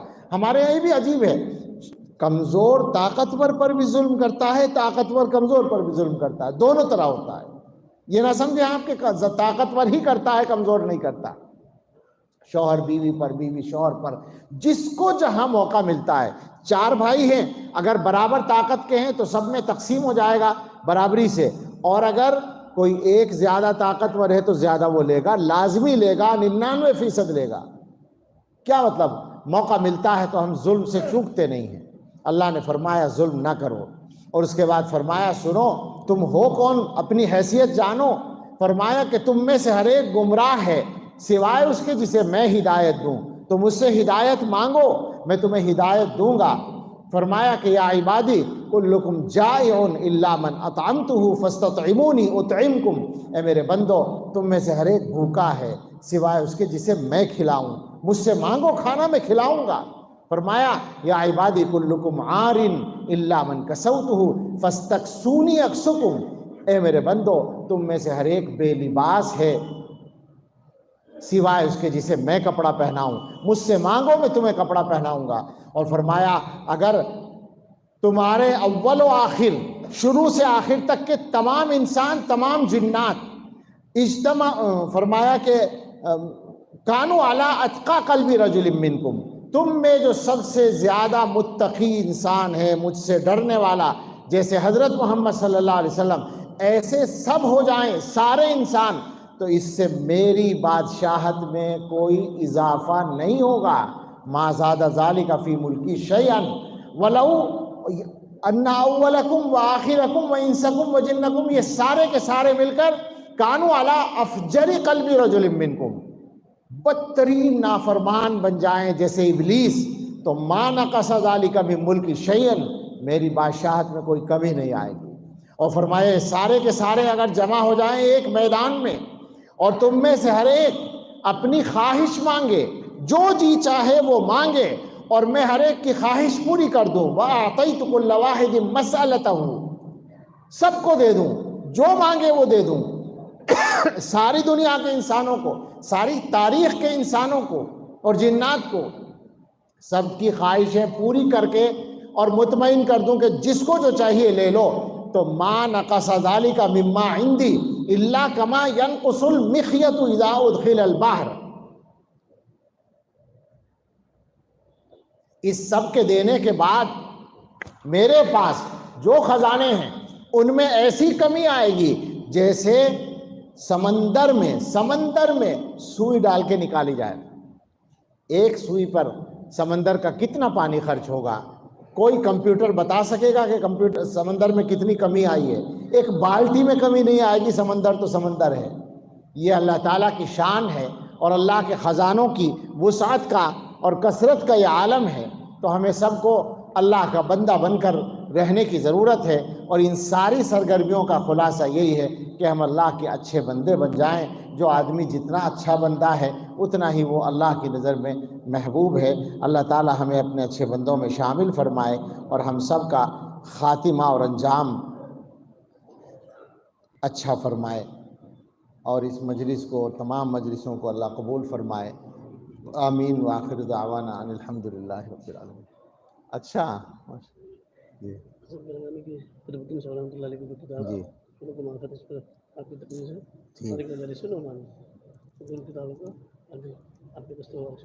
یہ دونوں نسخے اسی کے ہیں کیا؟ اچھا، ان کے صاحبزادے بھی آئے ہیں کیا؟ آنے سے. اچھا، ماشاء اللہ. آپ کچھ فرمائیں گے؟ کرا دیجیے.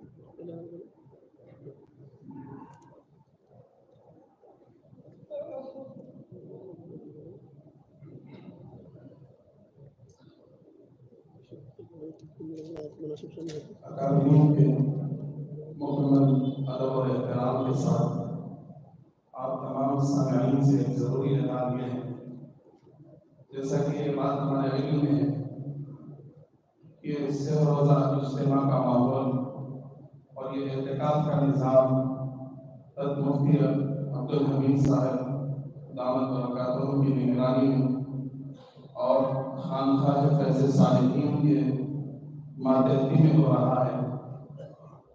لہذا خانقاہ کی تعمیر کے لیے آجرا کے علاقے میں جو زمین خریدی گئی ہے اور حضرت والا دامت برکاتہ کے دست مبارک سے اس خانقاہ کی اس کی بنیاد بھی ہو چکی ہے، لیکن جگہ کی قلت کی بنیاد پر اور اس اندیشے سے کہ جگہ ناکافی ہے، اسی خریدی گئی جگہ کے پڑوس میں دوسری جگہ خریدی جا رہی ہے 4 گنٹے، جس کی قیمت تقریباً 23 لاکھ روپے ہے.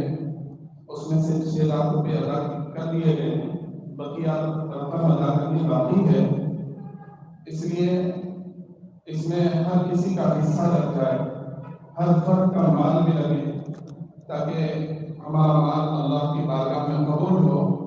اس کے لیے مختصر ترتیب بنائی گئی ہے کہ ہر فرد اپنی جانب سے 1000 روپے اس خانقاہ کی امداد کے لیے، تعاون کے لیے مدد فرمائے اور امداد فرمائے.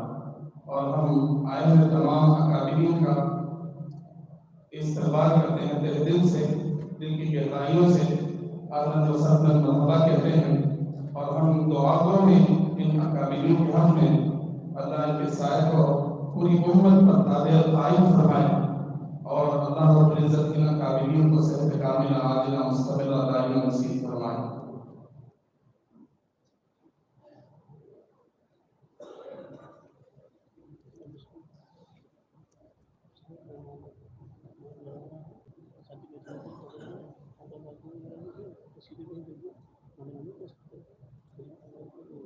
مسجد کے باہر کچھ ساتھی بیٹھے ہیں، آپ تمام سے گزارش ہے، 1000 روپئے کوئی بڑی چیز نہیں ہے، ہر فرد اپنی حیثیت اور بشاشت سے دے سکتا ہے، لہٰذا آپ جاتے ہوئے وہاں جو ساتھی بیٹھے ہیں امداد کی نیت سے ان کو دے دیں، اور آن لائن ٹرانزیکشن کا بھی وہاں نظام بنایا گیا ہے، جو کیش دینا چاہتے ہیں وہ کیش بھی دے سکتے ہیں، اور جو آن لائن دینا چاہتے ہیں وہ آن لائن بھی کر سکتے ہیں۔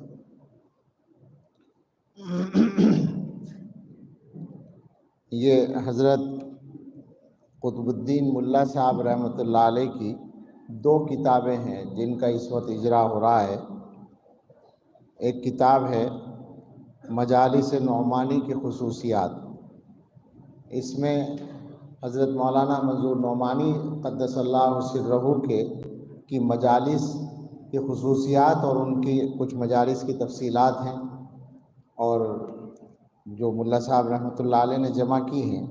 دوسری کتاب ہے سلوک و معرفت اور اصلاح و تربیت، حضرت مولانا منظور نعمانی کے مزاج اور خصوصیات کے پس منظر میں۔ دونوں کتابیں گویا حضرت مولانا محمد منظور نعمانی رحمۃ اللہ علیہ کی گویا تربیت اور ان کے ذوق و مزاج کو واضح کرنے والی ہیں۔ حضرت قطب الدین ملا صاحب رحمۃ اللہ علیہ کی جو شخصیت تھی، میں نے ان کو بہت کم دیکھا، ایک اعتکاف میں ہم ساتھ رہے زامبیا میں، وہی بس ان کے ساتھ رہنے کا موقع ملا 10 دن۔ اس سے پہلے ہم ان کو جانتے تھے، نام ان کا خوب جانتے تھے، اس لیے کہ ان کے مضامین ماہنامہ دارالعلوم میں کثرت سے شائع ہوتے تھے، بہت پہلے سے، ہمارے پڑھنے کے زمانے سے۔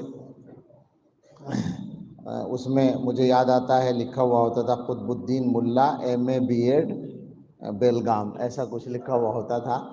تو ان کے بہت سے مضامین ہم نے ماہنامہ دارالعلوم میں پڑھے تھے، تو ہم جانتے تھے کہ ایک کوئی قطب الدین ملا صاحب ہیں۔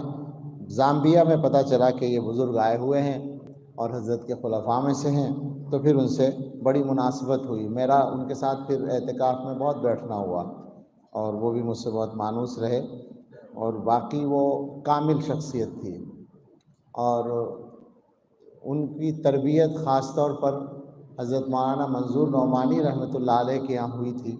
ان کے دفتر میں الفرقان کے وہ رہے تھے، اور ان سے بیعت کا بھی تعلق تھا، اجازت بھی تھی۔ حضرت مولانا منظور نعمانی رحمۃ اللہ علیہ کی شخصیت کو بھی سمجھانا اس زمانے میں آسان نہیں ہے۔ وہ حضرت رائے پوری رحمۃ اللہ علیہ کے خلیفہ اور حضرت علامہ انور شاہ کشمیری رحمۃ اللہ علیہ کے شاگرد رشید تھے، اور حضرت مولانا علی میاں رحمۃ اللہ علیہ نے ان کے بارے میں یہ فرمایا تھا کہ رسوخ فی العلم کے اعتبار سے اس زمانے میں علماء میں ان کی مثال ملنا مشکل ہے۔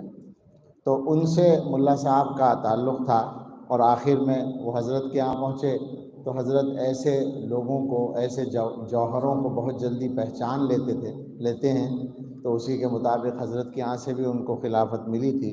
ان کی یہ 2 کتابیں سامنے آئی ہیں، باہر یہ مل بھی جائیں گی۔ یہ 2 کتابیں ہیں، میں ان کا گویا اجرا کرتے ہوئے اپنے لیے سعادت سمجھتا ہوں۔ ان میں سے ایک پر میرا کچھ لکھا ہوا بھی ہے، مبارکباد مفتی صاحب کو بھی، اور ان کے صاحبزادگان تو شاید نہیں آ سکے، ان کو بھی بہت مبارکباد۔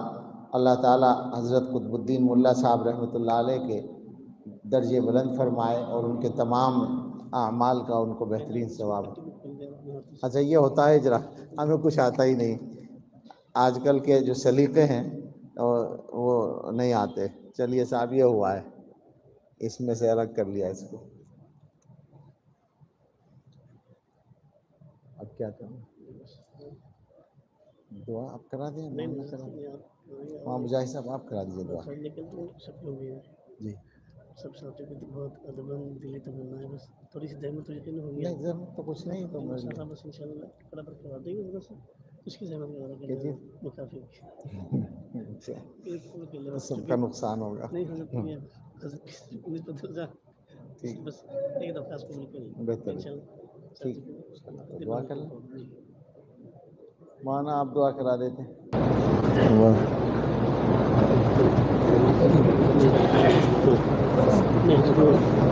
کلمات پڑھا دیں۔ اچھا، کچھ آتے ہیں ان حضرات کا حکم ہے کہ توبہ کے کلمات بھی پڑھ لیے جائیں۔ یہ کہہ رہے ہیں پڑھا دو، میں پڑھا نہیں رہا ہوں، پڑھ رہا ہوں، آپ میرے ساتھ میں پڑھ لیں۔ اور باقی بیعت کا معاملہ جو ہے وہ جس سے جس کا جی چاہے ان سے وہ بیعت کا تعلق رکھیں. منع تو اپنے بارے میں نہیں کر سکتا میں، لیکن گزارش یہی ہے کہ جن لوگوں سے ملاقات آسان ہے، استفادہ آسان ہے، ان حضرات سے رابطہ رکھیں تو بہتر ہے. اور فائدہ یہ ہے ایسی جگہوں پر، یہ عجیب سلسلہ ہے ہمارے حضرت کا.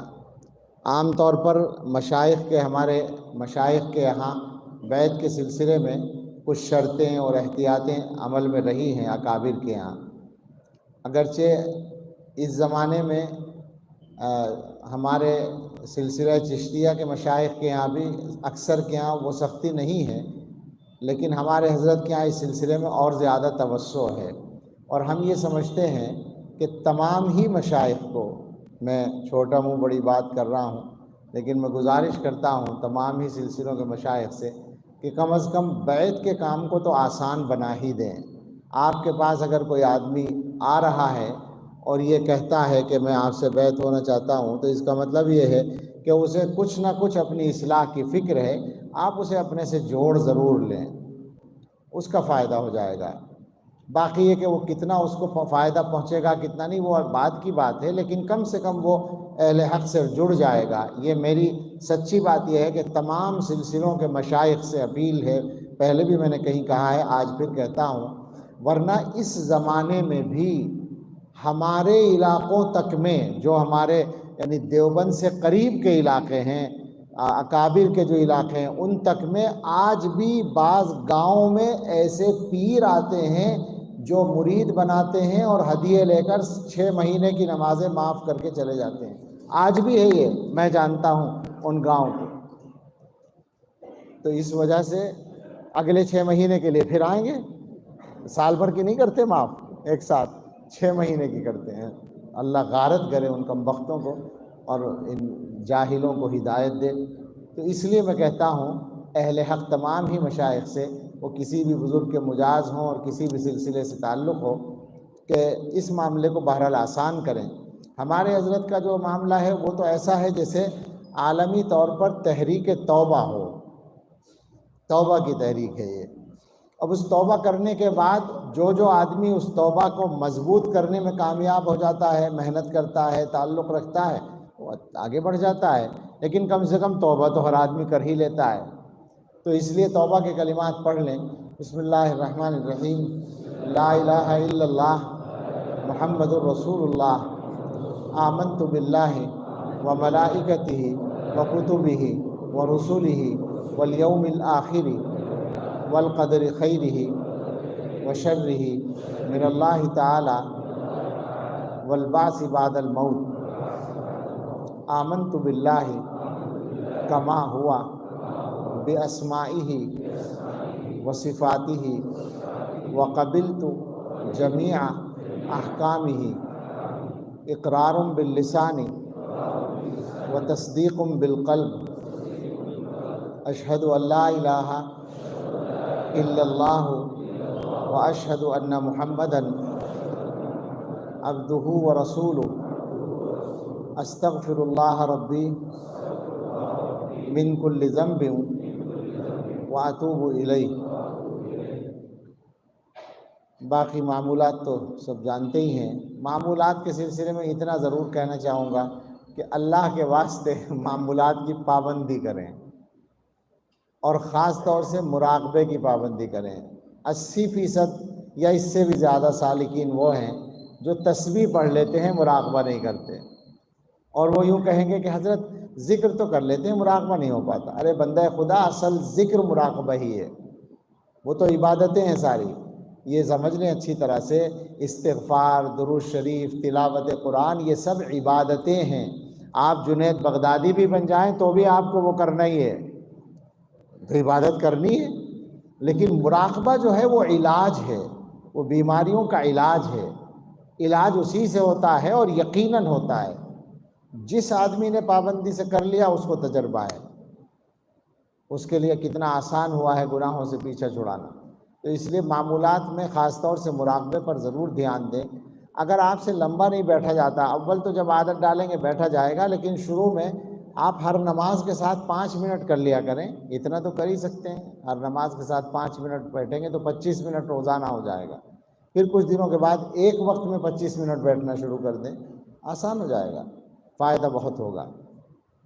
اور ایک بات اور میں کہنا چاہتا تھا، پتہ نہیں کیا تھی، بھول گیا۔ یہ جو ویڈیو وغیرہ بنانے کا سلسلہ ہے، یہ بحث تو الگ ہے کہ جائز ناجائز، ظاہر ہے جب فتویٰ ناجائز کا ہے تو ناجائز ہی کہا جائے گا، لیکن بیان کی حد تک میں اتنی سختی نہیں کرتا ہوں، بعض مصلحتیں بھی سمجھ میں آتی ہیں اس زمانے کی، لیکن بہرحال فتویٰ تو اپنی جگہ ہے۔ اس سے ہٹ کر، بیان سے ہٹ کر جو یہ مزاج ہو رہا ہے ہر چیز کی ویڈیو بنانے کا، کھانا کھا رہے ہیں تو ویڈیو بن رہی، معانقہ ہو رہا ہے تو ویڈیو بن رہی ہے، سلام ہو رہا ہے تو ویڈیو بن رہی ہے، یعنی کیا مصیبت آ گئی ہے۔ یعنی ایسا ہوا، آپ جو گئے تھے ایک مرتبہ مدنی گیٹ سے باہر دارالعلوم کے سامنے، میں اور آپ ساتھ ساتھ چل رہے تھے، اس کی ویڈیو چند دن کے بعد سامنے، ہمیں پتہ بھی نہیں کہاں سے ویڈیو بن رہی، کون بنا رہا۔ ایک دفعہ مفتی سلمان منصور پوری صاحب اور میں راستے میں اتفاق سے ملاقات ہو گئی اور چلتے رہے تھوڑی دور، اگلے دن ویڈیو آ گئی۔ عجیب مصیبت ہے۔ میں حج کے عمرے کے لیے گیا، وہاں پر طواف کے بعد 2 رکعت پڑھ کے مقام ابراہیم سے کچھ قریب جگہ مل گئی تو یہ سوچا کہ دعائیں کر لی جائیں۔ اب میں کھڑے ہو کے دعا کرنے لگا اور مجھے نہیں پتا کہ میرے پاس کون کھڑا ہے، بالکل میں نے کسی سے کہا بھی نہیں، منع بھی نہیں کیا، میرے ساتھ والا 1 آدمی یا 2 آدمی تھے، اور میں دعا کرنے لگا۔ اگلے دن وہ فیس بک پہ ویڈیو چل رہی ہے اس کی، میں دعا کر رہا ہوں، صحیح کر رہا تھا۔ ایک جگہ ایک جاننے والے مل گئے، ان کے ساتھ بچے بھی تھے، انہوں نے کہا ہمارے بچوں کے سر پہ ہاتھ پھیر دیجئے، ہم نے سر پہ ہاتھ پھیر دیا، اگلے دن ویڈیو آ گئی۔ کیا ہے آخر یہ؟ مطلب سوچئے ذرا کہ یعنی جائز ناجائز والا مسئلہ تو اپنی جگہ، اگر جائز بھی ہوتا، فتویٰ جواز کا بھی ہوتا، تو یہ تو نمائش ہے، خواہ نمائش کے چکر میں کیوں پڑے ہم لوگ؟ کوئی عزت نہیں بڑھتی، یاد رکھیے گا، کچھ نہیں ہوتا۔ عزت تو ان اعمال سے ہوتی ہے جو ہم اکیلے میں کرتے ہیں، جو بیٹھ کے کرتے ہیں اپنے گھر پر، حقیقت تو یہی ہے۔ تو نمائش سے بچیے۔ سب سالکین سے گزارش ہے کہ یہ ویڈیو بنانے کا مزاج جو ہے اس کو ختم کیجئے۔ ضرورت اگر کہیں محسوس کر رہے ہیں، علماء کے مشورے سے کر لیں، یا کوئی بڑا پروگرام ہے جیسے اس کی ضرورت سمجھی جاتی ہے آج کل، اور بعض مصلحتیں بھی اس کی جیسے حالات ہیں تو اس کے اعتبار سے سمجھ میں آتا ہے کہ بھئی محفوظ ہو جائے، بعد میں کوئی بات نہ ہو۔ لیکن یہ کہ ہر چیز کی ہگنے موتنے کی ویڈیو بنانا، تو میں ہنسنے میں نہیں بلکہ تکلیف میں بول رہا ہوں یہ لفظ، کہ یہ بہت بری بات ہے۔ کم سے کم جو لوگ گویا سلوک سے تعلق رکھتے ہیں ان کا مزاج تو یہ نہیں ہونا چاہیے، اس سے بچیں حتی الامکان۔ اب تو آج کل ایک سلسلہ چل پڑا ہے کہ جلسے کے اشتہار میں مقررین کے فوٹو چھپنے لگے باقاعدہ، کہاں تک جائیں گے؟ کاہے کے لیے آخر؟ کسی جلسے میں کتنا ہی شاندار اشتہار آپ چھاپ لیں، اس جلسے سے جتنا دینی فائدہ پہنچے گا وہ اصل کارکردگی ہے اس جلسے کی، یہ نہیں ہے کہ آپ نے کتنا شاندار اشتہار چھاپا تھا۔ اور یہ سب باتیں کرنے سے فائدہ نہیں ہوتا ہے، اصل فائدہ تو سچی بات یہی ہے کہ جتنا چھپ کر آپ کام کریں، جو مشائخ ہیں، جو خلفاء ہیں، جو مجازین ہیں، جو تربیت کا کام کرنے والے ہیں، ان سب سے تو خاص طور سے گزارش ہے کہ اپنے سالکین کو لے کر بیٹھیے اور محنت کیجئے تنہائی میں، زیادہ سے زیادہ یکسوئی کے ساتھ۔ تنہائی کا مطلب وہی کہ سالکین اور آپ ہوں، زیادہ محنت کریں، انشاءاللہ تبدیلی آئے گی، علاقے کے علاقے بدلیں گے انشاءاللہ۔ اللہ آسان فرمائے۔ دعا کر لیں۔ اللهم لك الحمد كله ولك الشكر كله بيدك الخير كله نسألك الخير كله ونعوذ بك من الشر كله اللهم صل على سيدنا محمد وآله وأصحابه وأزواجه وذرياته كما تحب وترضى عدد ما تحب وترضى ربنا آتنا في الدنيا حسنة وفي الآخرة حسنة وقنا عذاب النار ربنا لا تزغ قلوبنا بعد إذ هديتنا وهب لنا من لدنك رحمة إنك أنت الوهاب ربنا هب لنا من أزواجنا وذرياتنا قرة أعين واجعلنا للمتقين إماما۔ اے اللہ، ہم آپ کے کچھ بندے یہاں جمع ہیں اور ان بندوں میں ہم جیسے بڑے گناہگار بھی ہیں اور یقیناً کچھ اچھے بندے بھی ہیں جن سے ہم بھی حسن ظن رکھتے ہیں، اور آپ کی بارگاہ میں ان کی قبولیت کی امید بھی رکھتے ہیں۔ اللہ ہم نے سب نے ایک ساتھ مل کر توبہ کے کلمات پڑھے ہیں، اللہ اس توبہ کو سچی توبہ بنا دیجئے، اللہ ہمیں سچی توبہ نصیب فرما دیجئے۔ اللہ یہ وقت آ گیا ہے، قبر سے قریب ہوتے جا رہے ہیں اور گناہوں سے پیچھا چھوٹ نہیں رہا ہے۔ اے اللہ اپنے فضل سے گناہوں سے پیچھا چھڑا دیجئے اور توبہ پہ استقامت عطا فرما دیجئے۔ اے اللہ ہم نے جو باتیں کہی ہیں اللہ ان میں کوئی غلطی ہو گئی ہو تو معاف بھی کر دیجئے اور اس کے نقصان سے بھی بچا لیجئے، اور جو صحیح باتیں ہوئی ہوں اللہ اپنے فضل سے ان کو قبول فرما لیجئے اور ہم سب کو اپنے اپنے حصے کا کام کرنے کی توفیق عطا فرما دیجئے۔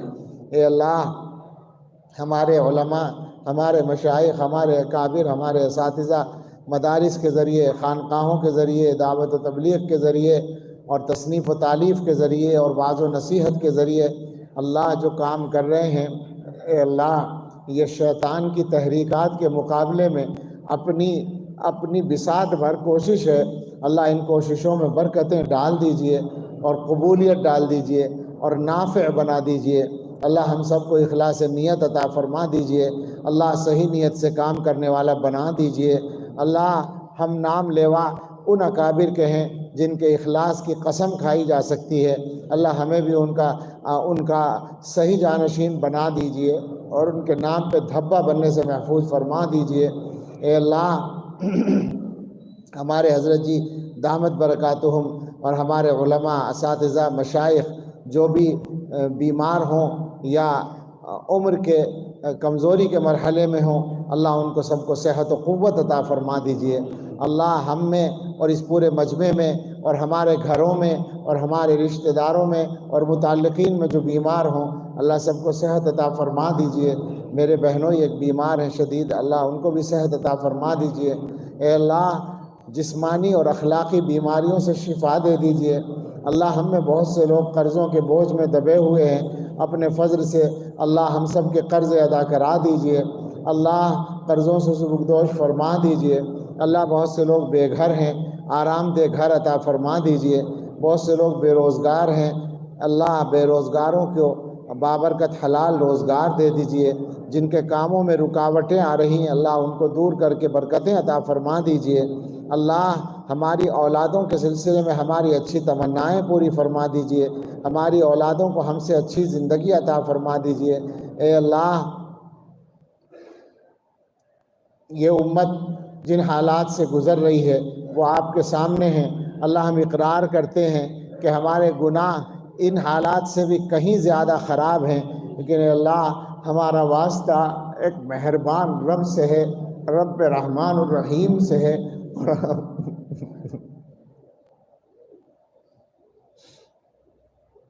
اور اے رب ہم آپ ہی کے بھروسے پر کہتے ہیں کہ ہم آپ کے علاوہ کسی کو رب نہیں مانتے، اللہ کی قسم نہیں مانتے۔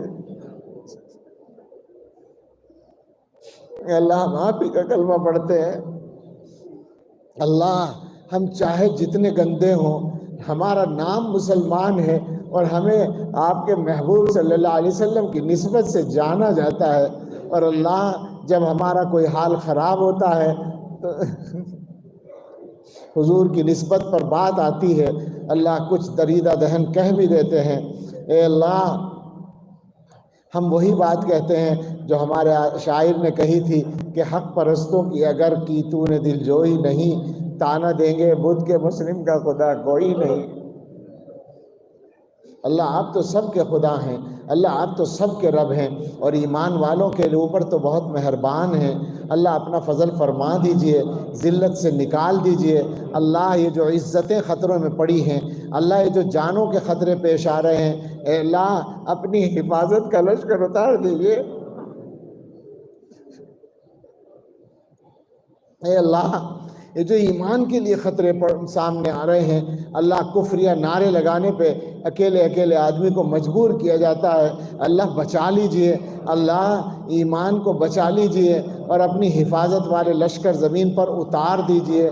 ایمان والوں کی جان کی، مال کی، عزت و آبرو کی، گھر بار، آل اولاد، کاروبار کی، اور سب سے بڑھ کر ایمان کی حفاظت فرما دیجئے۔ اے اللہ غیب سے مدد فرما دیجئے۔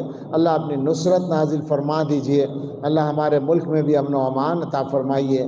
اللہ آنے والے وقت میں اللہ مشکلات سے بچائے رکھیے، خطرات سے بچائے رکھیے، اور امن و امان عطا فرما دیجئے۔ اللہ ساری دنیا میں تمام اہل ایمان کو امن کی زندگی عطا فرما دیجئے۔ اللہ ہم جو لوگ دینی لائنوں سے تعلق رکھنے والے ہیں، اللہ ہمیں اپنے بزرگوں کے لیے باعث شرم نہ بننے دیجئے۔ اللہ ہمیں سنت کے مطابق زندگی گزارنا آسان فرما دیجئے۔ اے اللہ یہ مجمع ہزاروں کی تعداد میں بڑی، جس میں بے شمار علماء بھی ہیں، اللہ مختلف علاقوں سے لوگ آئے ہیں اور یقیناً صرف دینی جذبے سے آئے ہیں۔ سب کو پتہ تھا اپنے خرچ سے جا رہے ہیں اور وہاں کچھ ملنے والا نہیں ہے۔ اللہ اپنے فضل سے سب کے آنے کو، ہم سبھی کے آنے کو اللہ قبول فرما لیجئے اور نافع بنا دیجئے۔ مفتی عبدالحمید صاحب کے کام میں بھی برکت عطا فرما دیجئے، قبولیت عطا فرما دیجئے، ان کی عمر میں بھی برکت فرمائیے، صحت کے ساتھ اللہ رزق میں بھی برکت فرمائیے اور کام میں نافعیت عطا فرما دیجئے۔ اے اللہ تمام ہی علماء جو جمع ہیں سب کے کام میں نافعیت عطا فرما دیجئے اور ہمیں اپنے بڑوں کے طریقے پر اخلاص اور اتباع سنت کے ساتھ کام کرنے والا بنا دیجئے۔ اللہ ہم سب کے دلوں میں ایک دوسرے کے لیے خیر خواہی عطا فرما دیجئے، سارے مسلمانوں کو ایک دوسرے کا خیر خواہ بنا دیجئے، حسد اور کینے سے ہمارے دلوں کو پاک کر دیجئے۔ اللہ ہم میں سے ہر ایک کے سامنے کچھ کام ہیں اور کچھ رکاوٹیں ہیں کاموں کی، اللہ ہم سب کے کام آسان فرما دیجئے اور رکاوٹیں دور فرما دیجئے، ہمارے کاموں کا انجام بہتر فرما دیجئے، ہمارا انجام بہتر فرما دیجئے۔ اللہ ہم سب کے لیے، ہمارے گھر والوں کے لیے، امت کے تمام لوگوں کے لیے، اہل ایمان کے لیے اللہ حسن عاقبت مقدر فرما دیجئے۔ اللہ ہم سب کے سفر کو عافیت و آسانی اور سہولت و حفاظت کے ساتھ پورا کرائیے۔ اے اللہ ہم سب کے لیے اور پوری امت کے لیے آنے والے وقت کو گزرے وقت سے بہتر بنا دیجئے اور سب سے بہتر ہم سب کے آخری وقت کو بنا دیجئے۔ اللہم انا نسألک خیر المسألة وخیر الدعاء وخیر النجاح وخیر العمل وخیر الثواب وخیر الحیاة وخیر الممات انک علی کل شیء قدیر۔ اللہ جن لوگوں نے دعاؤں کے لیے کہا یا امید رکھی یا ان کا حق ہے، اور اے اللہ جو کہنا چاہتے تھے نہیں کہہ سکے، سبھی کو ان دعاؤں میں شامل فرما لیجئے، اور جو دعائیں ہمیں اور مانگنی چاہیے تھیں وہ بھی ہمیں عطا فرما دیجئے، اور ہر شر سے ہم سب کی حفاظت فرمائیے۔ ربنا تقبل منا انک انت السمیع العلیم وتب علینا انک انت التواب الرحیم، وصلی اللہ علی سیدنا محمد وآلہ واصحابہ اجمعین برحمتک یا ارحم الراحمین۔ پورا مجمع بیٹھا رہے، بیٹھے پورا مجمع تو بیٹھا رہے۔ میں آنے والے اپنے محترم مکرم مولانا سلمان صاحب نجوری تاثیر نقشبندی رحمۃ اللہ علیہ کا خصوصاً، اور آنے والے تمام ہی ہمارے جتنے بھی مشائخ نظام چاہے وہ جس سلسلے سے بھی ہوں، سب کا میں تہہ دل سے شکریہ ادا کرتا ہوں۔ آپ جانتے ہیں کہ ایشیا کے درسگاہ دارالعلوم کے معنی استاد حضرت والا، اور بالکل فرصت دے گئے کہ حضرت والا کو ایک تو درس و تدریس کا معاملہ، پھر دیگر اسباب، دیگر تقاضے، اور پھر جمعیت اور صلی اللہ سارے دین کے شعبے سے جڑے ہوئے حضرت والا، لیکن اس عادت میں جب پھول کی عادت کو کہ حضرت کے پہلی مرتبہ ہمارا یہ پروگرام ہونے جا رہا ہے، اگر آپ کی اجازت ہو تو آپ ہم طے کر لیں کہ حضرت فرمائے بالکل کر لیں، اور جب حضرت نے فرمایا تب آپ تمام کی وجہ سے کہنا ہماری ہمت بڑھی الحمدللہ حضرت کی وجہ سے۔ لیکن جب کل میں نے حضرت کو فون کیا اور حضرت تھوڑی سی طبیعت کی ناساز کی حضرت کی، اور یقین برسات کی بہت سی وہاں پر ضرورت کے اندر، تو حضرت نے معذرت کر دی تھی، لیکن میں بالکل طبیعت خاطر خواہ ہو گیا تھا اور میں سینے بجا کر رونے لگ گیا۔ پھر حضرت سے میں نے بات کی، پھر حضرت دیکھی تسلی دلائی، اور بہرحال کہا کہ انشاءاللہ میں دیکھتا ہوں، کوشش کرتا ہوں۔ تو میں تمام وابستگان خانقاہ صالحین کے تمام ساتھیوں کی طرف سے حضرت رحمۃ اللہ کے